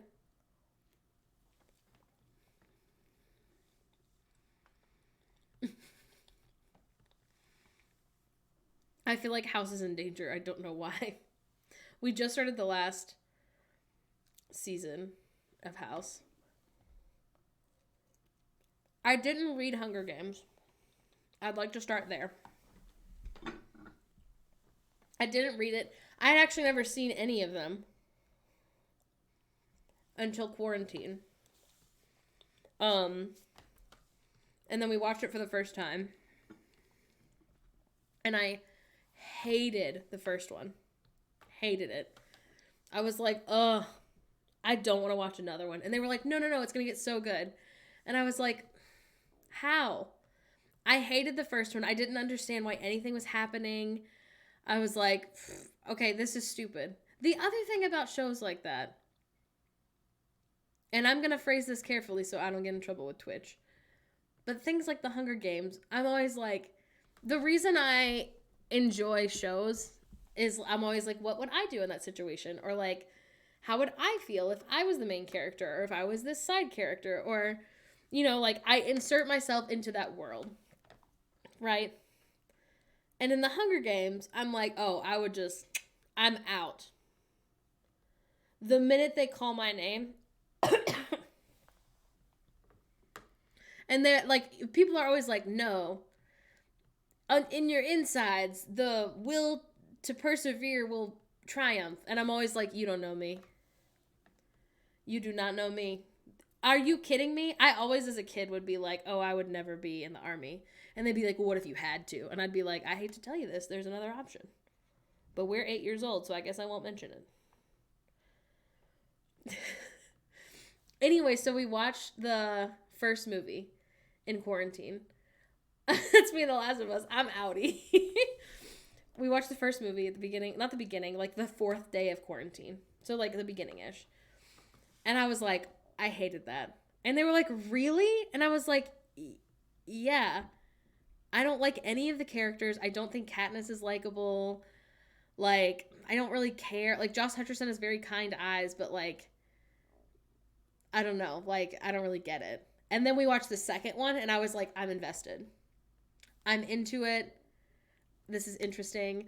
And then Phoebe was like, I don't know why you didn't like the first one. And then later, after we finished all 4 of them, spoiler alert for the Hunger Games, I guess, I was like, you know, I'm glad she ended up with Peeta. I feel like I understood a little bit more. I also had a lot of questions, and both Hannah and Phoebe read the books, and so they answered those questions, and things made a little bit more sense. But it's because the first Hunger Games, and I don't know about the book, but the first Hunger Games movie, there's literally nothing romantic or sexy happening at all. And like the characters are only 16, but the actors are like 20 something. And I was like, there's just like not even like he's into her, and that was the only thing I really liked, was him being like talking to fucking Stanley Tucci. And they're like, is there a girl back home that you're like excited to see when you win the Hunger Games maybe? And he's like, yeah, but she came with me. And that was the only part of the first movie that I liked. And they were like, oh, okay, so if you're looking for romance, I would actually say this series is not really for you. So, in the movies, I feel like there's an obvious choice romantically. Yeah. Yeah, Gale is stressful. Now, he is interesting, for sure. I would say the thing that makes Gale interesting is that he's almost, like, got a point. He says something about how, like, he needed to save Peeta because if Katniss was, like, worried about Peeta, then, like, it wasn't really a fair competition between, like, Gale and him to, like, have her affections. And I was like, now he is right. But I do think he should have kept that to himself. And I would say that's what I said about him most of the time watching the movies. But anyway, so after we watched 2, 3, and 4, I was like, oh, these are really good. And then this past weekend, we just rewatched them. And I didn't remember anything. So it was still really fun. It was good. I have no desire to persevere. I will simply perish. What I do in different apocalypse settings, and all of them is her leaving the existence. Peeta and Kat are trauma bonded.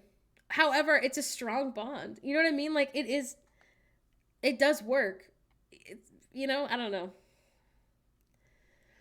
But the other thing is, like, remember at that point in time when people were writing, like, these, like, not very remarkable, like, not very memorable, like, main character girlies?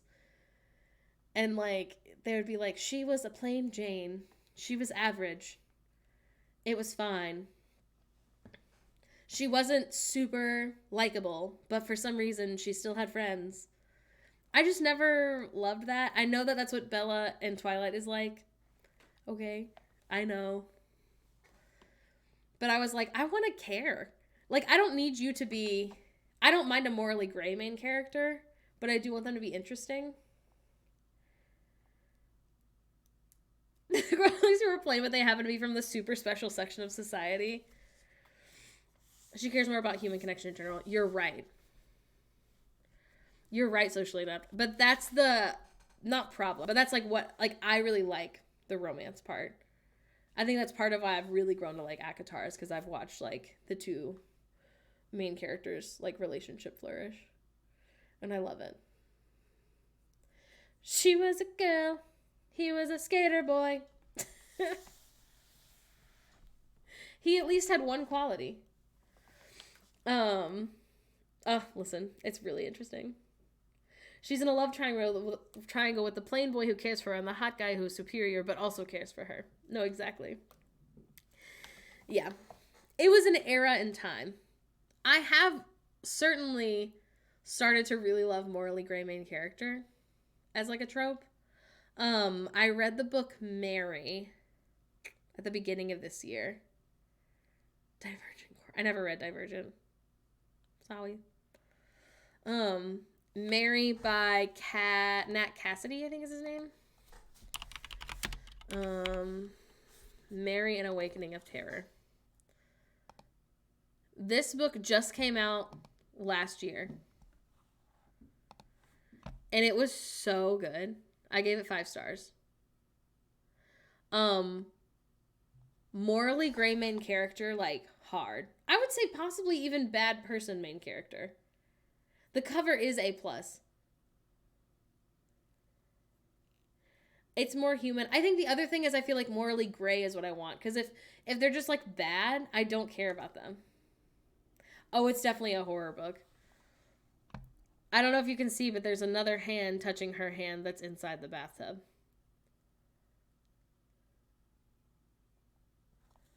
Afterthought, that's exactly fair. It's my bath hand. It was so good. I gave Mary 5 stars, and the reason it got 5 stars instead of 4.5 is literally because of the author's note. There's an author's note at the beginning and the end. They're both only like 3 pages, but they put so much of like the book into perspective, if that makes sense. It's really good. It's really good. I will probably reread it next year. It was really good to me. But Mary, the main character, is like the first, I don't know. I don't want to give away too much. It was just really good.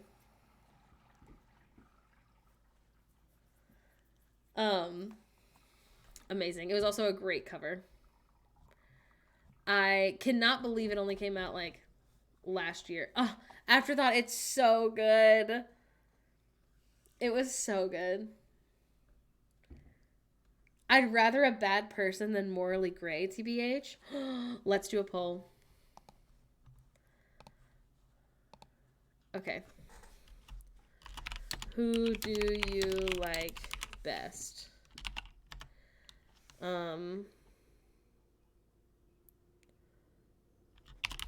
Lawful, good, main character.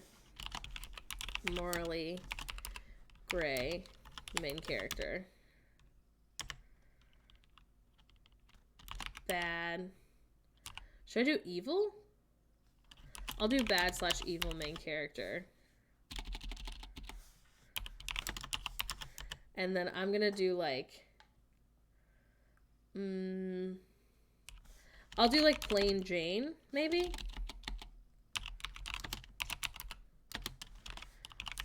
Mostly good. Oh my god, I can't freaking type.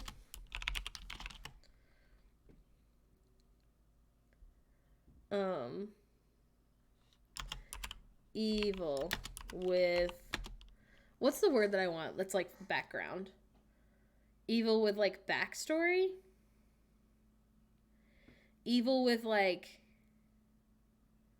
a reason.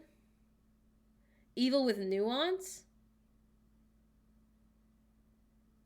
There's a word that I want though. It's like another word for backstory. Evil depth makes sense.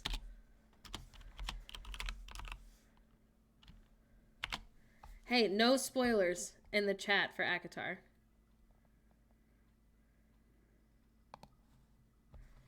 Okay. Oh my god, hang on. I forgot how to pull things up. Okay, who do you like best? I don't know. This is hard. Cuz I kind of do love evil, but with like a this is why they're evil now background.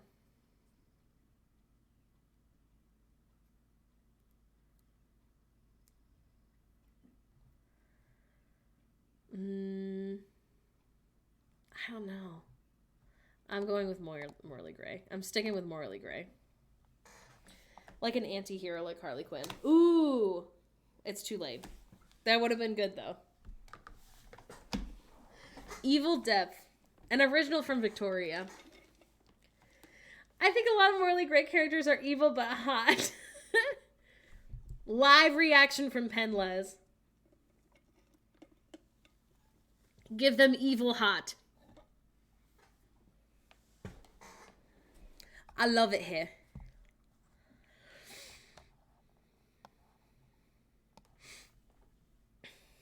Like, I support gay rights, but also gay wrongs. A good for her moment. A la Midsummer.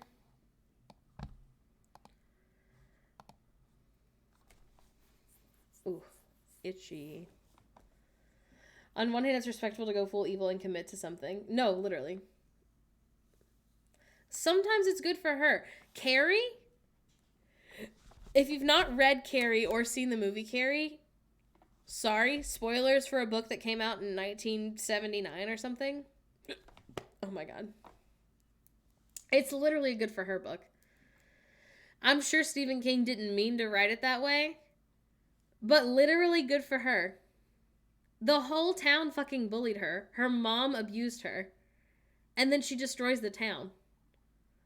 Because they cover her in blood on prom night, and that was the last straw. And at the end, I was like, fucking good for her. Fuck that town. They should have been nice.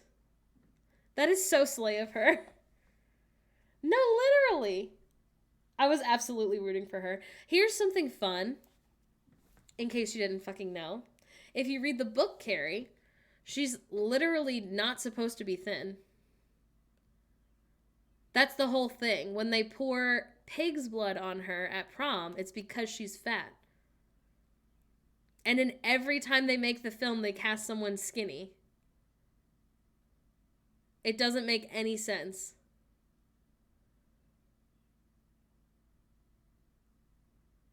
Her being fat makes a lot more sense. Give me fat Carrie. It makes so much more sense. But that's the whole thing. Even in the musical, they cast someone skinny. And I was like, she's literally, it's supposed to be a fat girly who's getting bullied for being like ugly and stupid and weird. But she has telekinetic powers. And she slowly develops those telekinetic powers. And then on, like, I mean, it's gonna be fat phobic because the whole school's making fun of her because she's chunky. Just go with paint like Superstar. It doesn't make any sense when she's skinny. It doesn't. And it's because they're like, no, but she's like too skinny. And I was like, is that the same though? Is it the same?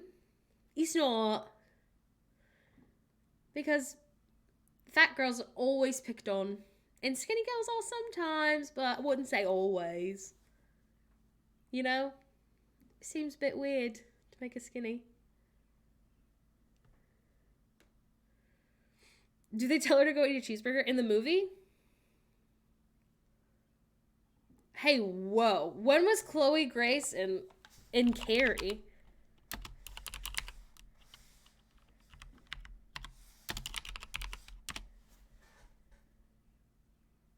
Oh, the new one? I have not seen this.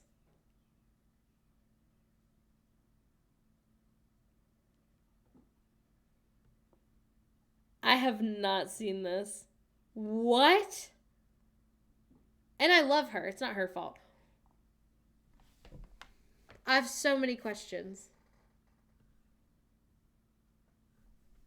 The Carrie that I'm thinking of is Sissy Spacek from 1976.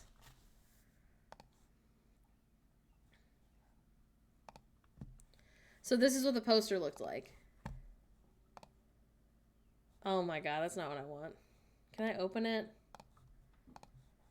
Bro! Oh my god. Okay, hang on. Nobody get scared. I'm going to do that thing where I make this way too big because I don't know how to zoom in. Okay, good. It's still awful.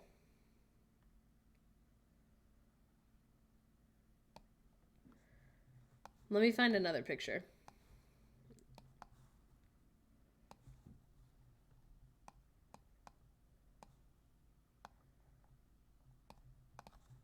Surely I can find another picture of the poster.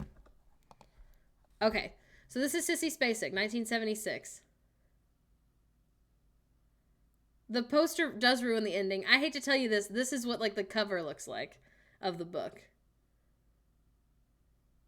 It's a girl covered in blood.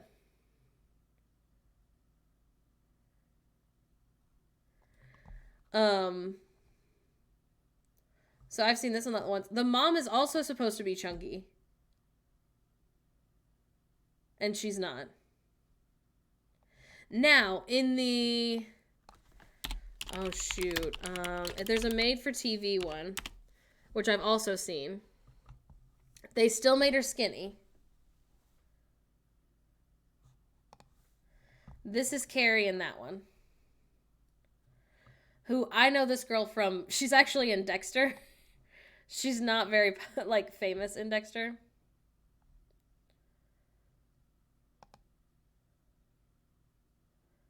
...2002 TV movie. That's what I want.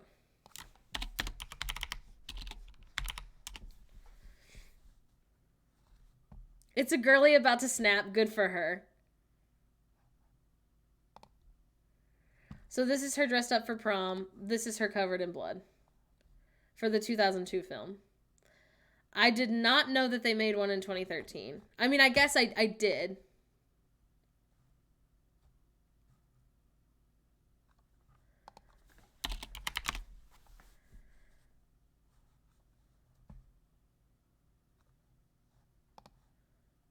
But yeah. Know her name, beware her power, wash her face.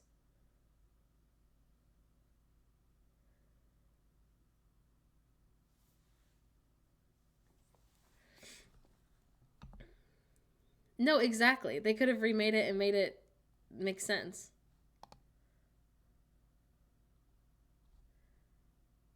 Yeah, it doesn't make any sense for her to be hot.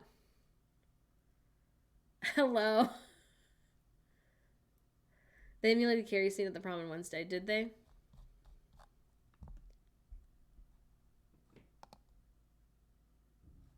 Yeah, she's famously hot.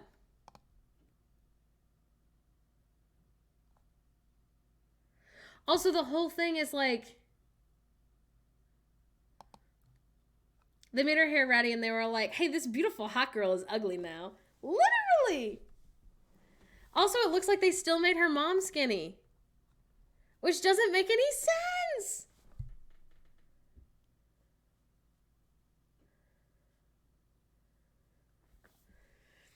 But I think I am not okay with this had big Carrie vibes. How do you mean? I don't think Carrie needs to be hot. She needs to be not skinny. She needs to not be skinny. Yeah. It's like when they put glasses on the nerd girl to make her ugly. Yeah, it just doesn't make any sense. And can you imagine, like, how much more... Do people pick on her? Will-o'-the-Wisp, maybe? I've never seen anyone pick on her. I am not okay with this as a movie. Heard.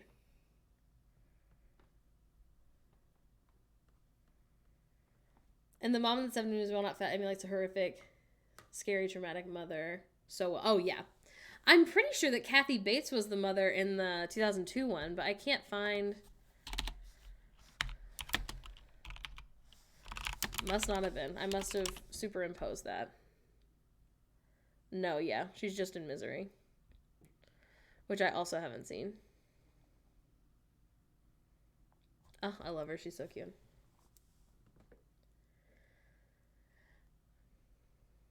TV series. That's what I thought. Okay. That Carrie Was Skinny Almond Mom would read so well. Kathy Bates, my beloved. Yeah. At least in the Princess Diaries, though, like, I feel like Anne Hathaway, first of all, was actually, like, I think she was actually, like, 17. Maybe not. But I do think she was actually the right age, number one. Which attributed to the fact that she looked like a child. And then number two, I don't know. I am glad that they didn't make her, like, chunkier at the beginning and then, like, thinner to be the princess.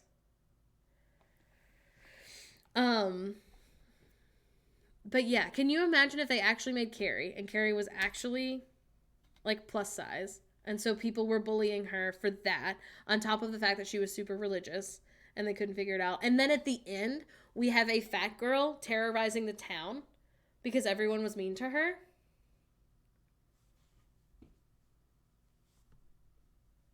Incredible. Everyone says The Sinner is so good. Oscar winning. It would be so good. That would be a good for her film. And it's still a good for her film. And I don't blame these, like, thin actresses for taking these roles because they wanted to cast someone skinny and they were going to always do that. But it is like mixed Carrie with a white mother. That's not for me to decide, but I am absolutely hearing you. Anna and Jade, do you know anyone in the producing business?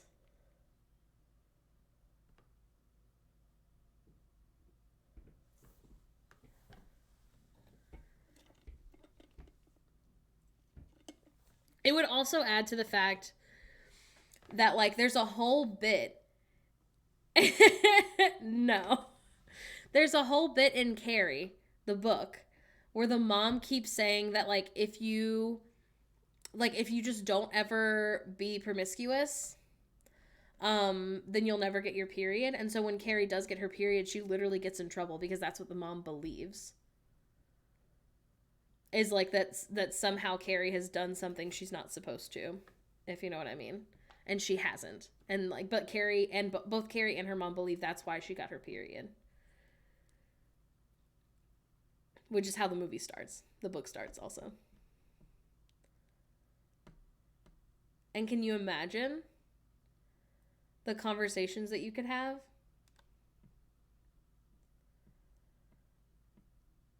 I need a movie about a young girl with a bad mom, but there's a happy ending. Do you mean the film Brave? The human body known to react to promiscuity. It's big religious trauma. Yes. No, exactly, Sunflower. Oh, that's what Brave is about. Essentially. Brave, if you have a bad relationship with your mother, I don't know if you should watch Brave. Carrie's internalized sexuality is so interesting when you consider both the over-sexualization of fat and black women.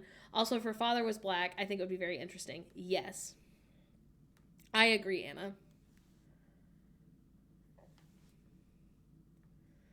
I remember being so shocked as a kid when I watched Carrie and seeing how twisted religion made her mom, as someone whose mom forced me into Catholicism. Isn't it interesting? Isn't it so interesting? As someone who has religious trauma, I really... Now, it has a lot of problems, and there are things that Stephen King wrote in that book that shouldn't exist. But the overall story of it, I found really interesting also as someone who grew up in religion. Because I was like, see how it doesn't make any sense? I love Brave. I have only seen Matilda the musical. And it was good. I never saw Matilda, the main movie. I didn't read it either. I did read, what are all the Roald Dahl books? I definitely read at least one. Roald Dahl books. I definitely remember reading at least one. I think I read James and the Giant Peach. I want a list. Can you give me a list, please?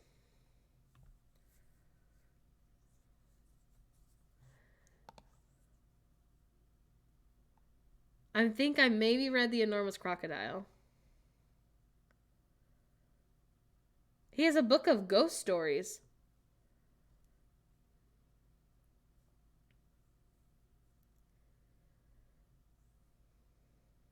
He has one called Switch Bitch.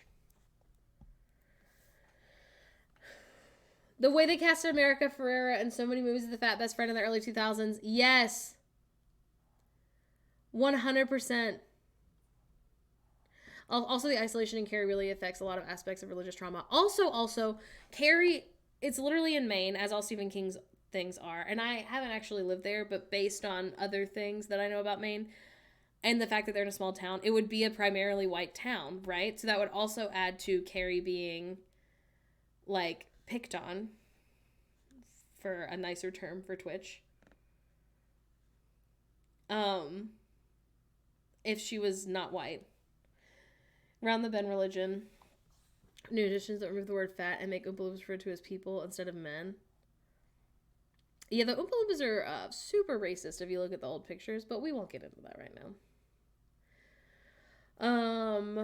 I always felt the period thing was a tool the mom used to keep Carrie in control, but wasn't actually a belief the mom held. Like, the mom believed plenty, but she gave...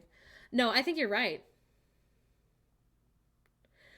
Yes. America Ferrera deserves compensation for playing all these roles. When they were like... Remember in freaking Sisterhood of the Traveling Pants? Let's look up a picture. I fucking love those books.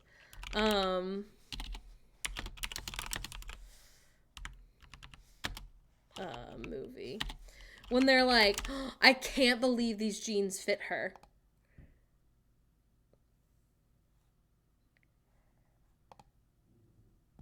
Okay, and looking at these girls, like, they are clearly different sizes, but the smallest one, like, Blake Lively and the girl from Gilmore Girls are probably, like, 4s. And America Ferrera is, like, maybe an 8. Like, it's not like one of them was a 2 and one of them was an 18.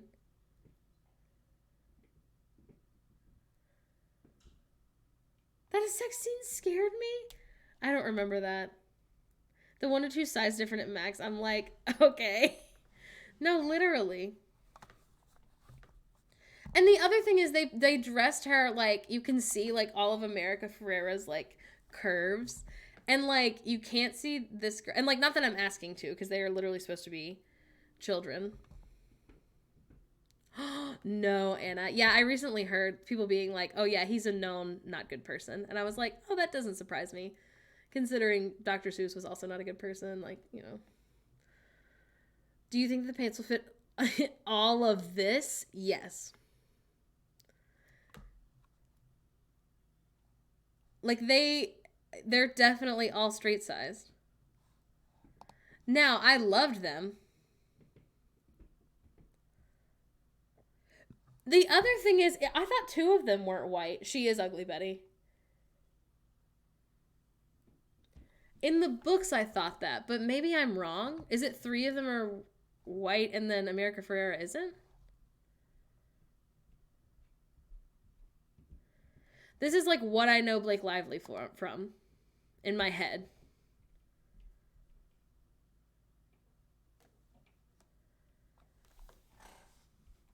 Which is hilarious because she's gorgeous. Lena is Greek. Okay. She's the one that goes to Greece, right? That makes sense. Who is this? You are new.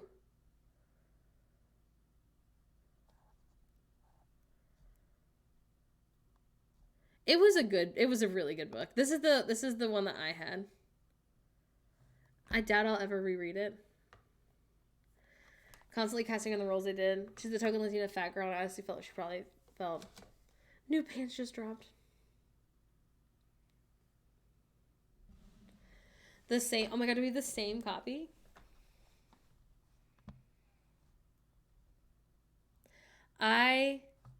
Wait. Who is this? Is she in these movies? Who is this?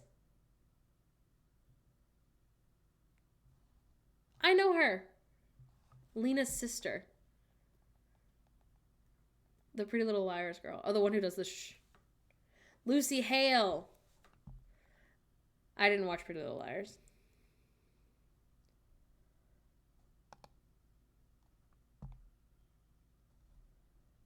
I should rewatch these movies. Every time this girl, Amber Tamblyn, is in things. She's in House, actually. I always think she's one of the Panabaker sisters. Hold on. Danielle Panabaker. I always think it's her. Do other people think that?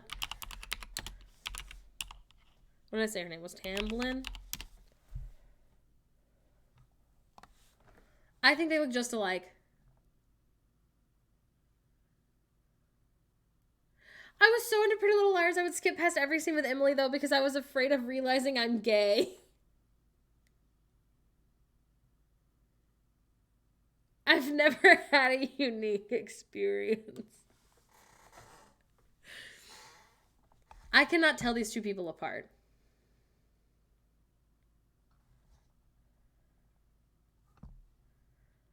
And then there's Kay Panabaker. This is the one who really looks like her. Hold on.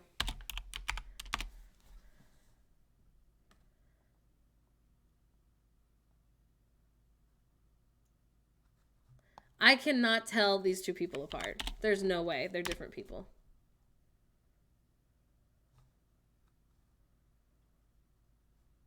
Okay, here's a picture of both sisters.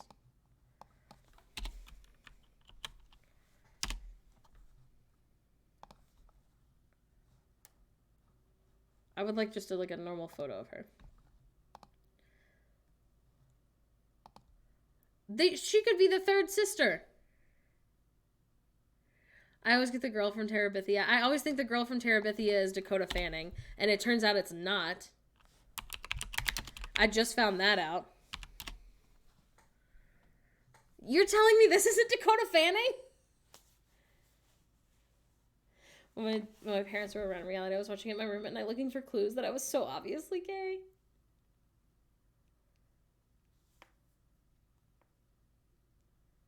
No, this isn't Dakota Fanning. It is baby Josh Hutcherson. I don't think I ever saw this movie, now that I'm looking at it. Like, this looks familiar to me, but this was in the trailer. I definitely read the book.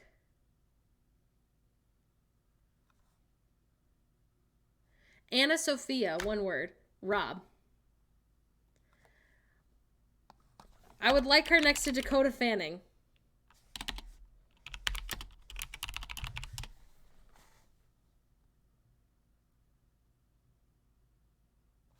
Okay, this is what they both looked like at the time. I have faceblind syndrome with every white celebrity unless they were in Twilight.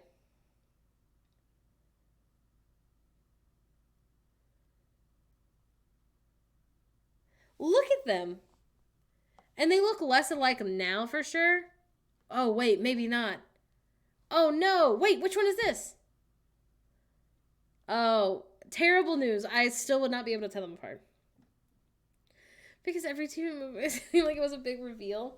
That is the same person.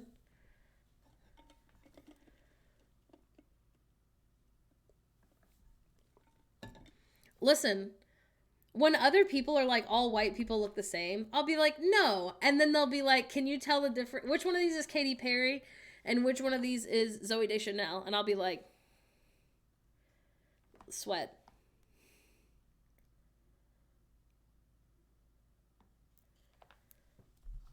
Not Jay, I'm actually serious.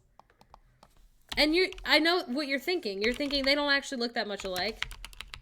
Hold on. When I pull them up, you'll be like, wait. Now, it does have to be where they both have the same haircut. Zooey Deschanel is just a little squashed.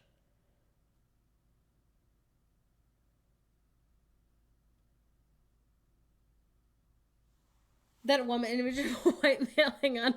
Yes. Okay, hang on. White male American. Oh my soul, God. Horror story.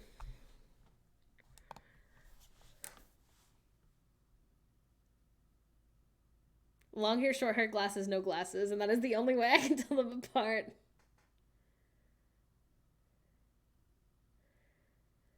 This is scary. They were like copy paste. Now, I will say the sad part is I can tell these men apart, but only because I've seen American Horror Story so much. Now, this one's Matthew Bomer. This is Max Greenfield. This is the guy who's also in the Hunger Games. He plays the dad in Hotel. Wait. Maybe not? This one in, is it Hotel? Is it that season? He plays a little rich boy. No. He plays, what's his name? He plays the game maker in the first movie. And he talks to Stanley Tucci and he's like, I'm the game maker. I'm making the game. I didn't read the book, so I'm sure he says some other stuff, but they're all in Hotel. He plays the little rich boy in Circus. Freak Show.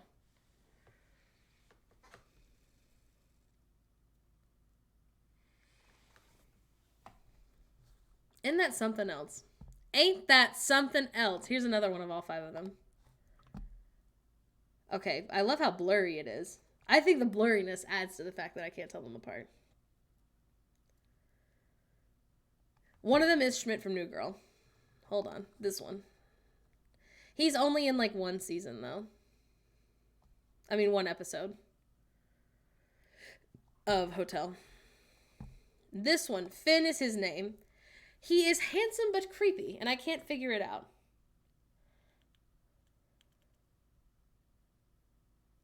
Do we think he's nice in real life? He looks British. They forgot Adam Levine. You're literally right. Adam Levine's only in the first scene, though. The second scene? They also have, Evan Peters.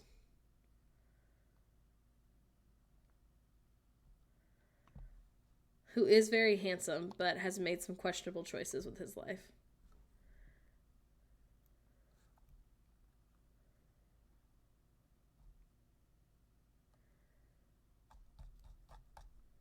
Yeah.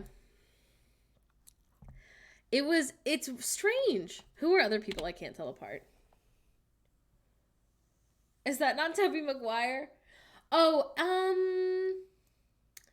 here's what I'll say. He's taken on some projects in the last 2 years, I would say, where I'm like, maybe you should have said no to this.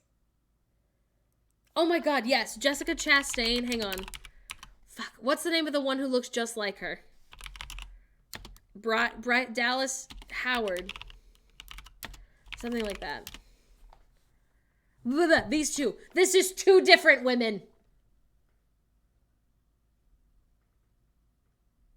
Did you know that?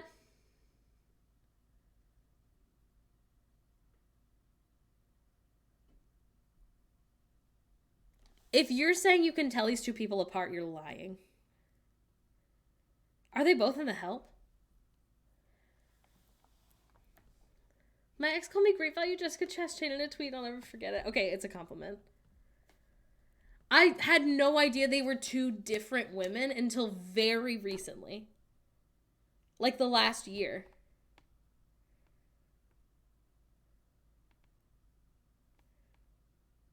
Because one of them is Victoria in Twilight. This is also why I struggle with the first 5 episodes of Bachelor, Bachelorette. Oh, same. Isla Fisher and Amy Adams I can finally tell apart, but I couldn't for a long time. One of them is Victoria in Twilight, and the other one, was she also Victoria in Twilight? Hold on. No, just Bryce.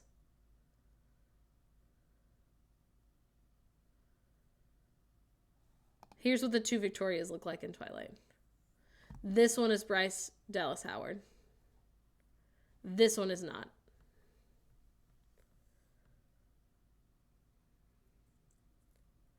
Figure out if they have the same parent. They don't. They're different people. I just feel like if you're on your way to becoming famous, they should be like, you look too much like another famous person. That's insane to me. Because people say this, but I don't think they look anything alike. This is a thing people say, that they can't tell them apart. And I am hearing it. I am hearing it in, like, these photos. But I can tell Zach Braff.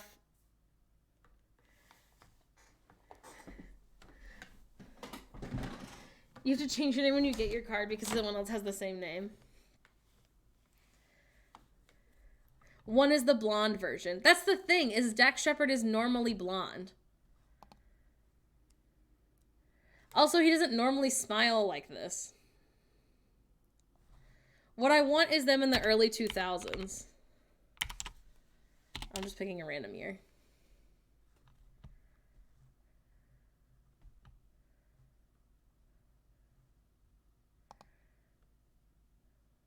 Like, I feel like this is what Dax Shepard looks like to me.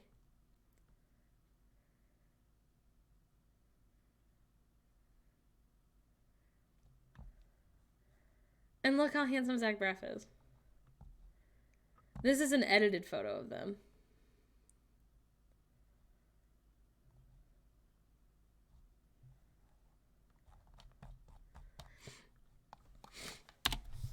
Adam Driver and Keanu Reeves. How do you spell Keanu? There we go. Yeah. Well, they have like 20 years between them, right? I don't know. I mean, I see it, but I feel like they just have the same haircut. 2005, Ryan Reynolds and Dane Cook. Okay, hang on. Pinless. That's fair. I won't say what I was going to say. It's fair. It is fair. There's only one reason why I think he's as handsome as he is. Okay, 2005. Dane Cook and Ryan Reynolds. Spelled his name really good.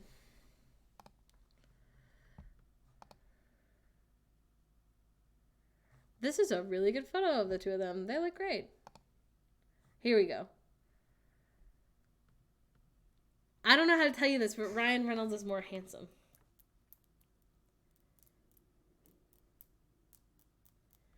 Adam Driver kind of looks like if Keanu Reeves got smashed with a really flat spade. What? Dane Cook was the cheap version. I just don't care for Dane Cook. So there's that. He also stole his jokes, right? Yeah, Ryan Reynolds has his head fatness. This is an old picture, so he may not have them anymore. I think the other thing is, while I think Ryan Reynolds is very handsome, there's nothing, like, distinguishable about him. Like, he just has a symmetrical, handsome face. I just picture Ryan Reynolds. I actually think the other guy's more attractive. Wow. Victoria Pedretti from Hill House. People told me that I looked like her once, and I was like, do you just mean that we both move our faces a lot? Okay. I mean, I definitely see it. As someone who is he's for the straight, so obsessed with Hilary Duff, I would never confuse her with anyone.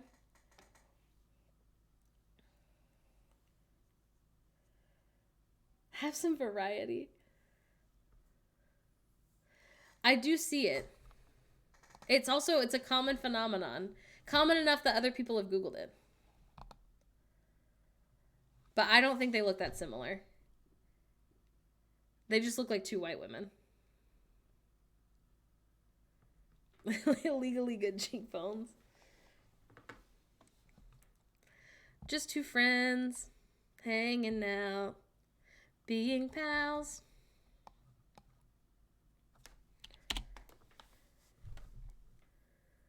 They look so different. I don't know who either are. I was gonna look up someone else. Oh, I don't know. I didn't watch Vampire Diaries.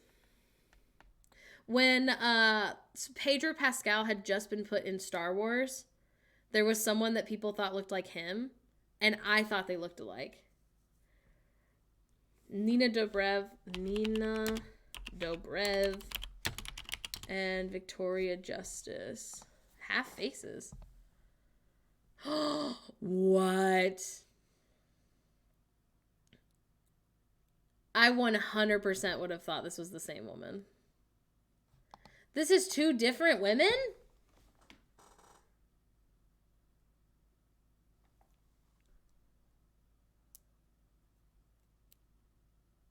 You're lying. This is one half of one face and one half of the other.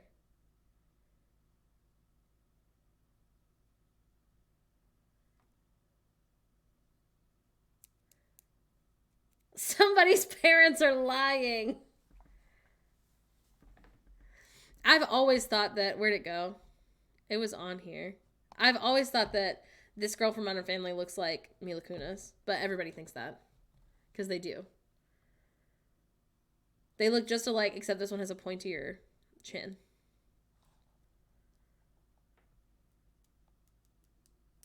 I literally thought she was her kid. Oh my god, have you guys seen... This person is their kid, but Lisa Bonet with... Oh shoot, what's her name? Lisa Bonet with her kid. What's her kid's name? Her kid. No, who's the famous kid? The one who was in... Zoe Kravitz, thank you. I knew her last name was Kravitz.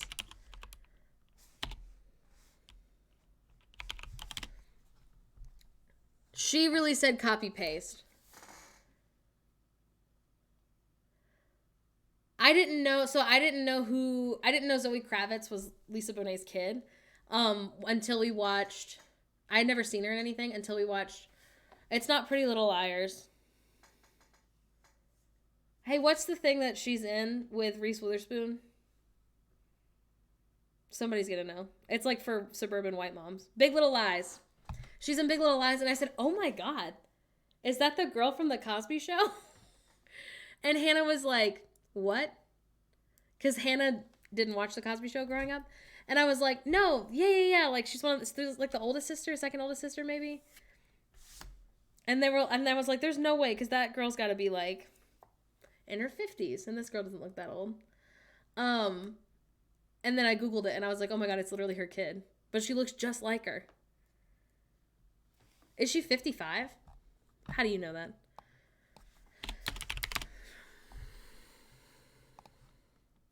Yeah, she's 55. Holy shit. Zoe Kravitz is 34. Are we getting old, everyone?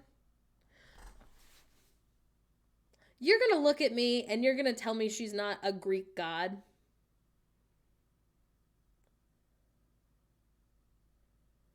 Oh, Margot Robbie. Where's that picture where it's like the 5 actresses who look exactly the same? It's like Margot Robbie and that actress from My Name is Earl.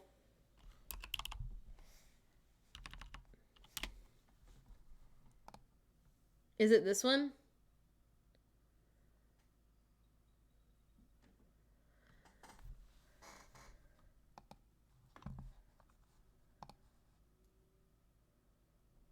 This is 6 different people.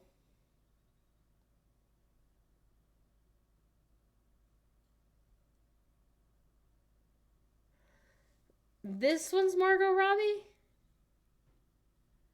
Emma Stone. Samara Weaving. Jamie Presley. Jamie Mackey. Jamie King.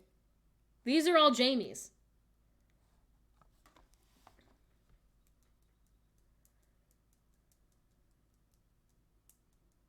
Emma Stone, I don't think looks like the others. Okay, you're lying to yourself. You just know Emma Stone, Willow. I don't know if you're friends with Emma. I don't know if she sent you here to defend her. Oops, all Jamies.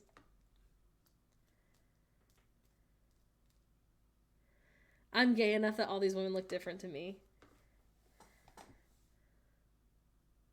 I'm on the Emma Stone payroll. I would say this is the one who looks different. To me. Samara Weaving. Maybe it's because I don't know her. What is she in? Who are you? The babysitter. The babysitter again. Let's see, what's she in? Oh, she's in that new movie, Babylon. Ready or Not. How do I see? Where's everything? Oh, here it is. She's in the new Bill and Ted movie. Oh, yeah. I've just never seen anything she's ever been in.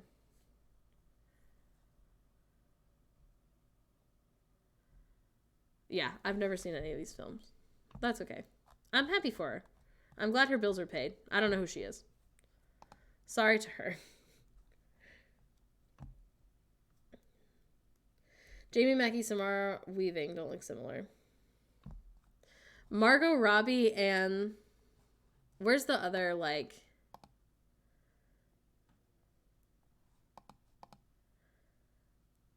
Jamie Presley and Emma Mackey and Margot Robbie. Who is this?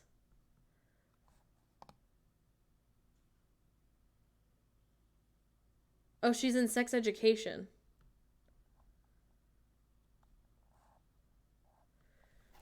I literally cannot tell you which one's Margot Robbie. Where Harry Potter gets guns nailed to his hands? Oh, I don't know. I don't know that one. I can't either. And I'm happy for these people. I'm glad that all their bills are paid and that they're all beautiful. Hey, did you guys know that I'm about to spoil The Bachelor, the current season of The Bachelor? Possibly. I'm not going to say who won, but I'm about to Google him, and I don't know if it's going to come up. I'm going to give you 2 more seconds to get out if you don't want to know about The Bachelor. Okay. The current Bachelor, his uncle is Patrick Warburton. The guy who's the voice of Kronk. I'm sure he's famous for other things, not to me. I'm sure he can do the voice. He has a very deep voice, and he's very handsome.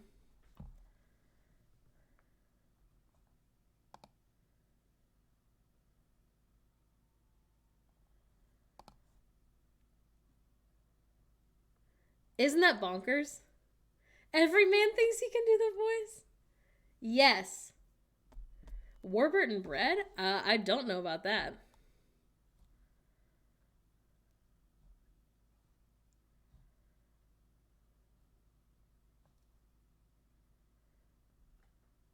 Kronk kid.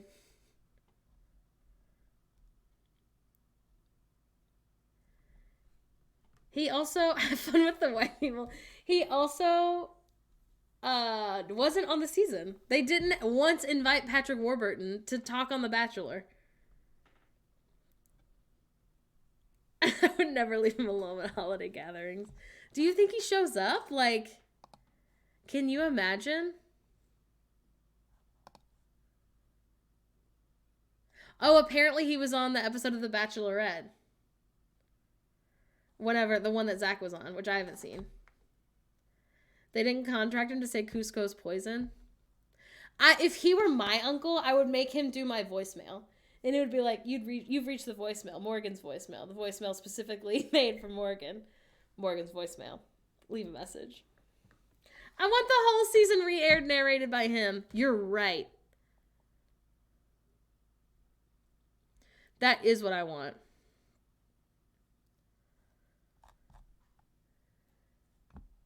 Patrick Warburton, if you see this, I'm sure you watch our YouTube videos, Patty. And I think it's a missed opportunity that you haven't left that as my voicemail. in the gift shop of National Archives a few years ago. And my dad, major Seinfeld fan, had not an ounce of chill. Is Patrick Warburton in Seinfeld? Hold on, I can tell I'm small.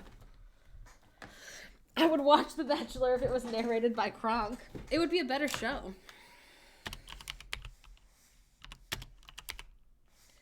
What the fuck? When is he in Seinfeld?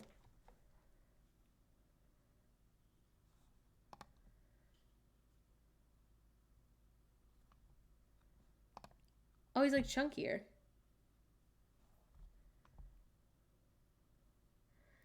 That's so funny. I had no idea. I've only seen like I would say the first, how many seasons are there? I've only seen the first couple of seasons of Seinfeld. The best thing about Love Island is that it's narrated by an old children's channel presenter with a ridiculously thick accent. I'm scared to say that word.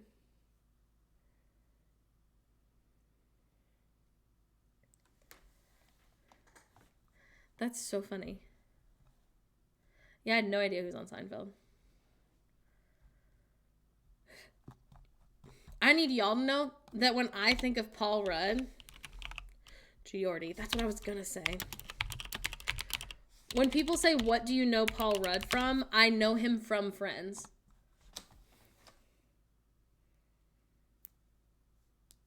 If there's one thing about me, people will say, do you know Elizabeth Banks? Famous comedian, famous woman actress, and I'll say, oh, the woman who has a baby with Zach Braff on Scrubs? Of course I know her. And they'll be like, no, she's very famous. She's done a lot of things on her own. And I'll be like, she's in the last 2 seasons of Scrubs, though, so. Or is that what you're thinking of? She's in the last 2 seasons of Scrubs?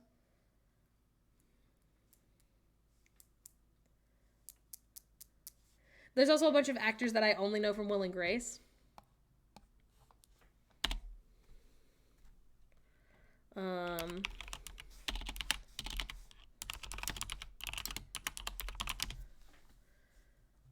Look at her. Look at them.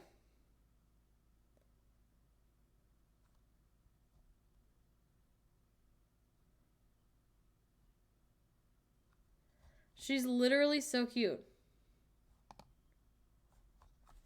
2001. She is Effie in the Hunger Games. I only know because I just watched it.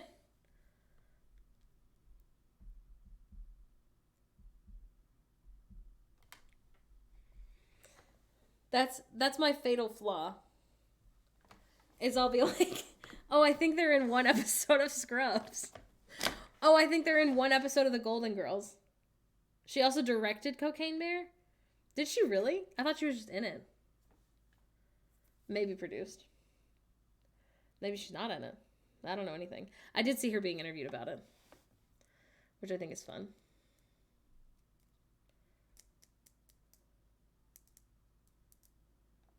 That's not the mom from Modern Family? No.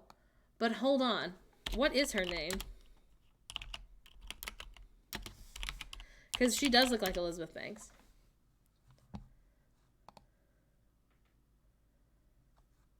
That's more than fair.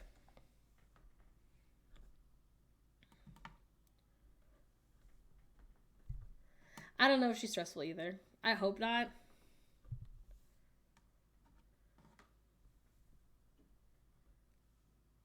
There's also someone who's really famous who's in like 2 episodes of 30 Rock, and I only think of them as their character from 30 Rock, but I don't remember who it is.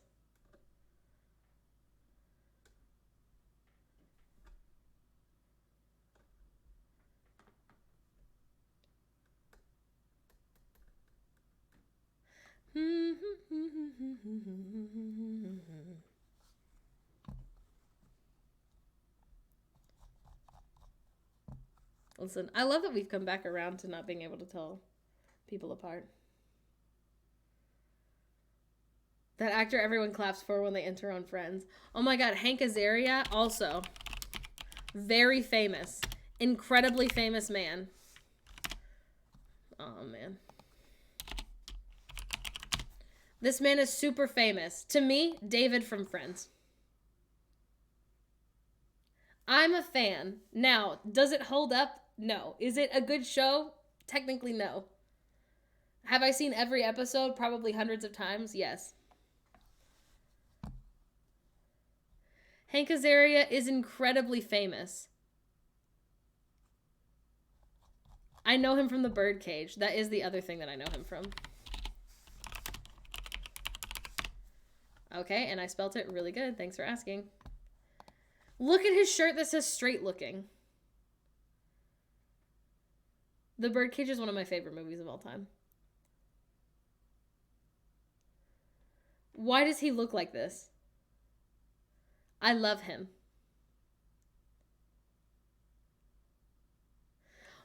That's not Frankie Grande? Why would you say that? Also, hang on. Ralph Macchio, I'm pretty sure he's the Karate Kid. I know him from The Outsiders. Now, I think this one's fair because he is one of the main characters in The Outsiders. Mushroom Face, if you haven't seen it, then you won't like it. I like it because I watched it growing up.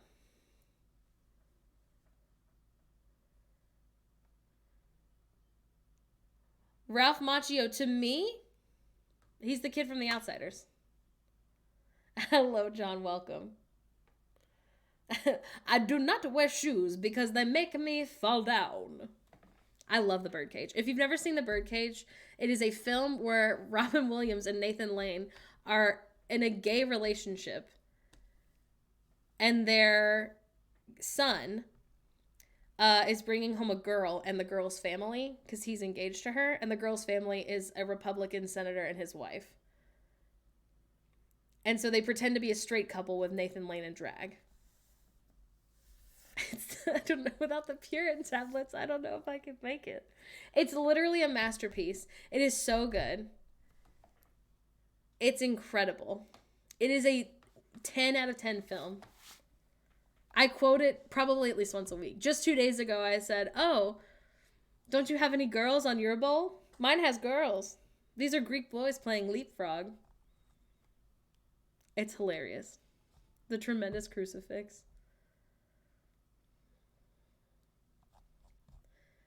I also know Rob Lowe from The Outsiders. And Patrick Swayze from The Outsiders. And Tom Cruise from The Outsiders. I'll be like Tom Cruise of Outsiders fame. And people will be like, he wasn't in that movie. And I'll be like, yes, he was. Before he got his teeth fixed and before he got a nose job.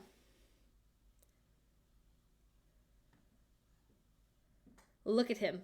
Before he was a Scientologist.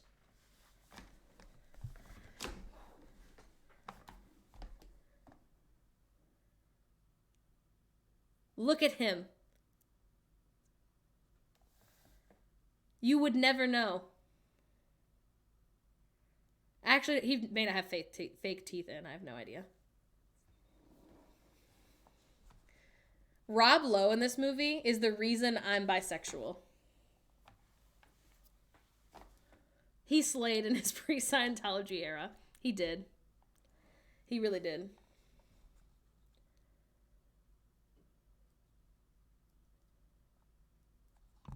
Oh my god, hang on.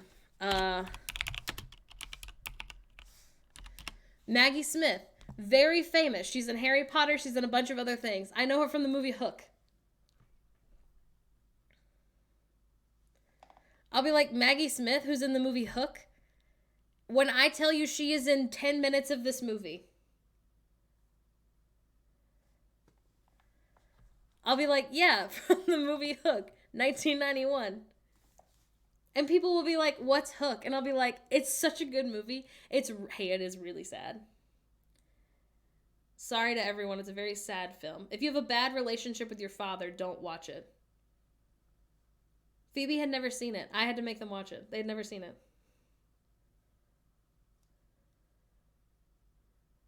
It's so good. Yes. Rufio? That's also what I know him from.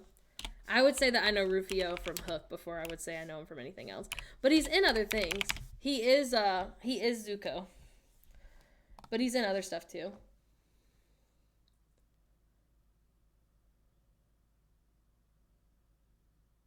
Listen, Robin Williams is also so handsome in that movie. I remember watching it as a kid and being like, why do I think this old ass man is so cute? And it turns out he wasn't that old, but I was like, I'm entering a new era. I'm trying to think of other people who I know of that I know them from something really. Any Star Wars person. Oh my God, wait. Hold on.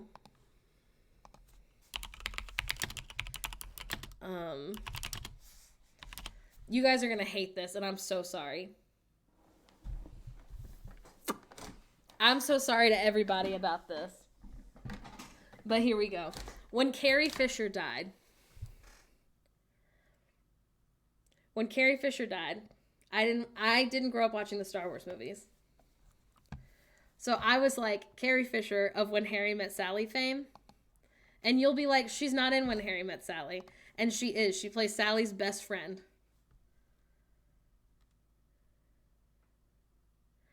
I know Ewan McGregor from Moulin Rouge. I was like, yeah, her claim to fame, Meg Ryan's best friend. She's also Meg Ryan's best friend in something else, too. Ewan McGregor, I obviously know from Moulin Rouge. Okay, what did I just do? Help.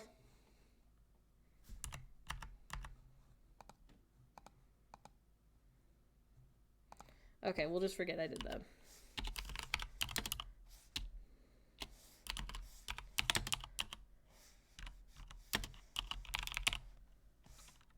You're going to look at me and you're going to tell me that you think of what's his ass before you think of this man? Ewan McGregor is in Robots, yeah. He's never going to leave her. Thank you.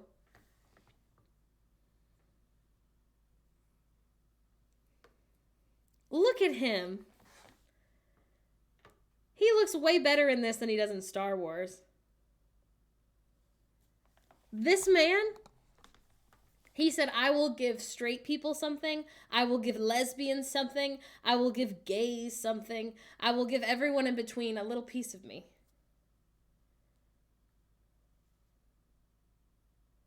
No, hey, the braid's the worst part of Star Wars. Maybe it's because I didn't grow up watching it, but I was like, why does he have a weird little braid? And maybe there's like a history to it that I don't know about. But I was like, why does he... And they also, I feel like, only show it sometimes. So I'm like, who is that? Where did he come from? I'm trying to think of other Star Wars people that I only know from other things.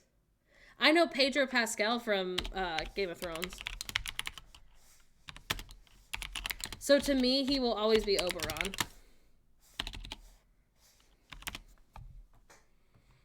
This is who he is to me. I've never seen Big Fish. I'm sorry.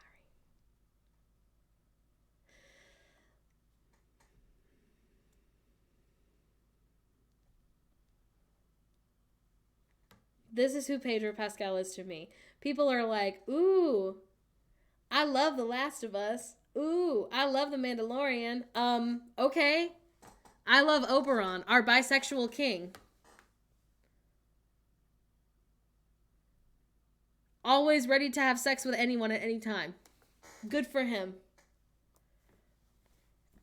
And I was like, what is this? Danny DeVito was in it.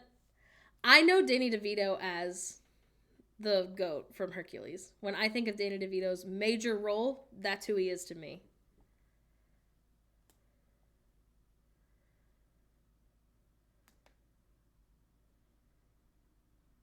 Oh, also, Brie Larson. Hang on. I did it again.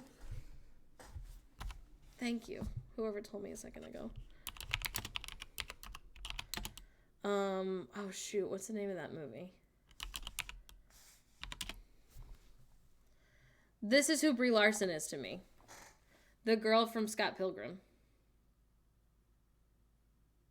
I think Danny DeVito is the star of Seinfeld. All right.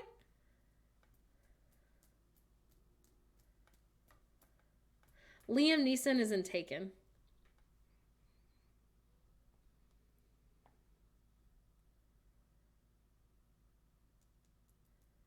Hey, Scott Pilgrim is a good movie. Now, I didn't read the books, and I know that the show made him see like he was a nice person when he is a bad person. But it's a really interesting film. I thought it was really funny. Danny DeVito should have been in Game of Thrones. You're absolutely right.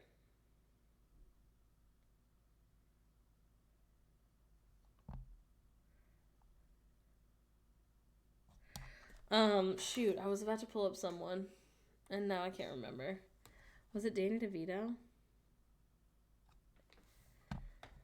Oh, I also feel like whatever, I've seen like a tweet like this, I didn't come up with it, but it's like, what do you think of, when you think of Tim Curry, I've probably said this before, so I'm sure people will guess it.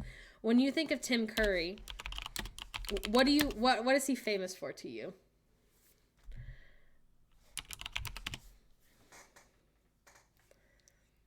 When you think Tim Curry's famous for this, I don't think I have a bad answer, to be clear.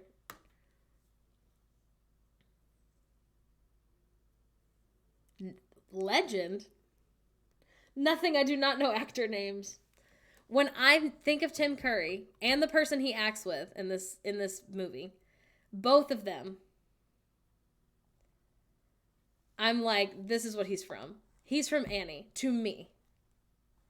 Him and Bernadette Peters both. I'm like, oh, the sexy man from Annie? I did not know Danny D turned on the role of George on Seinfeld. Are you kidding me? Look at them.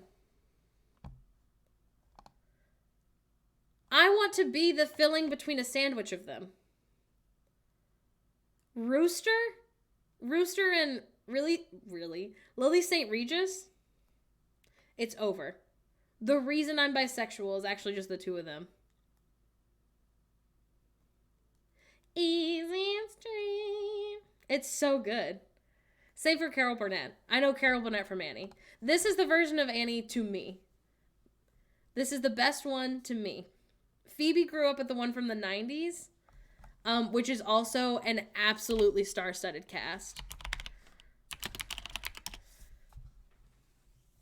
Hold on. Kathy Bates is in it. Audra McDonald's in it. Hold on. What's the year? Does anyone know? 1999.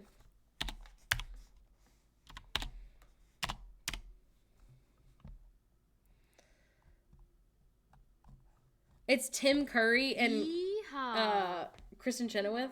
Greenheart. Hello. Alan Cumming. Hey, he's another. Sorry, you'll never guess what when I think of Alan Cumming. This one I know you're never gonna guess.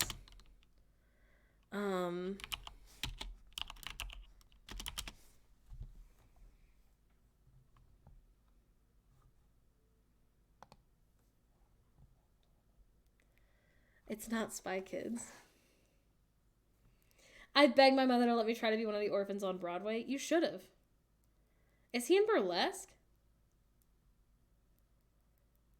It's giving the same memory as Pippi Longstocking.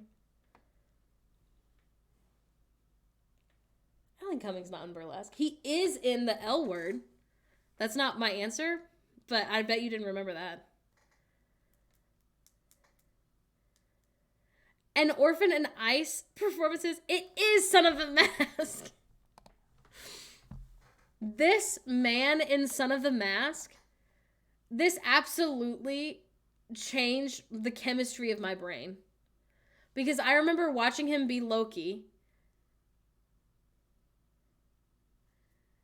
And I was like, why am I feeling a headache in my crotch? You're telling me I was supposed to look at him at the age of 9 and not instantly be gay? Look at him. I was like, he's so misunderstood. This is Alan Cumming. This is him in Son of the Mask, which is the second movie to Mask. Oh, I spelled his name wrong. Sorry about that, Alan.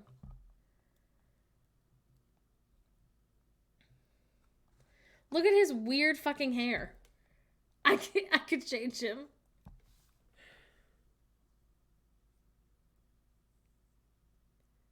It's so good.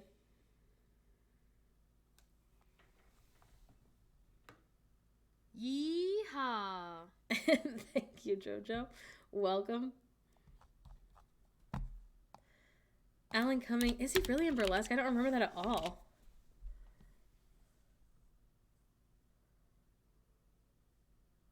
Stanley Tucci's in it.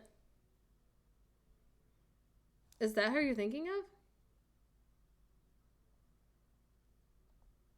This looks like pictures of him in Cabaret. No, he must be. This is the gay agenda.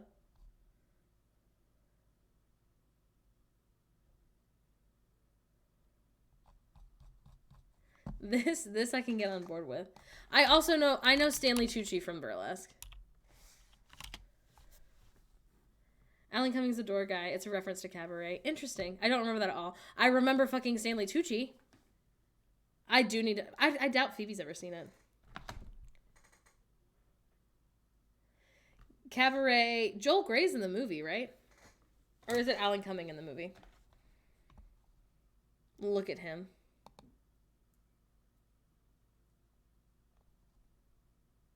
He's so cute.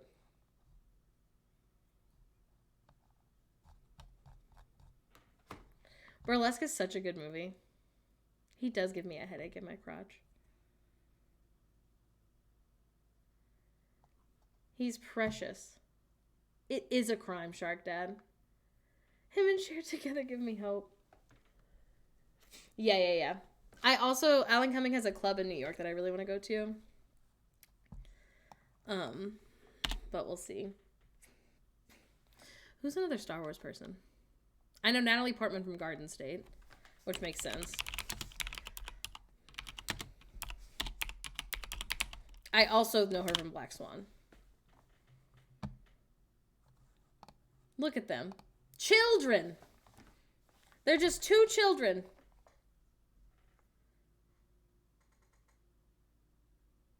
It is giving Manic Pixie Dream Girl. Sorry. Sorry to Zach Braff. That's fair.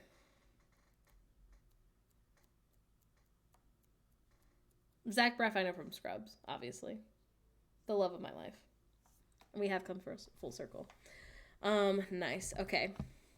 I think I'm going to end stream so I can go help Phoebe paint. Because otherwise, they're going to be painting all day by themselves. Her and Keira Knightley do look really similar. Keira Knightley was her body double in the Star Wars movies. One of them. Because she's a bunch. Nice. Well, it was nice chatting with you. I love you. I appreciate you. Everyone have a great day. Everyone be amazing. I love you. That's it.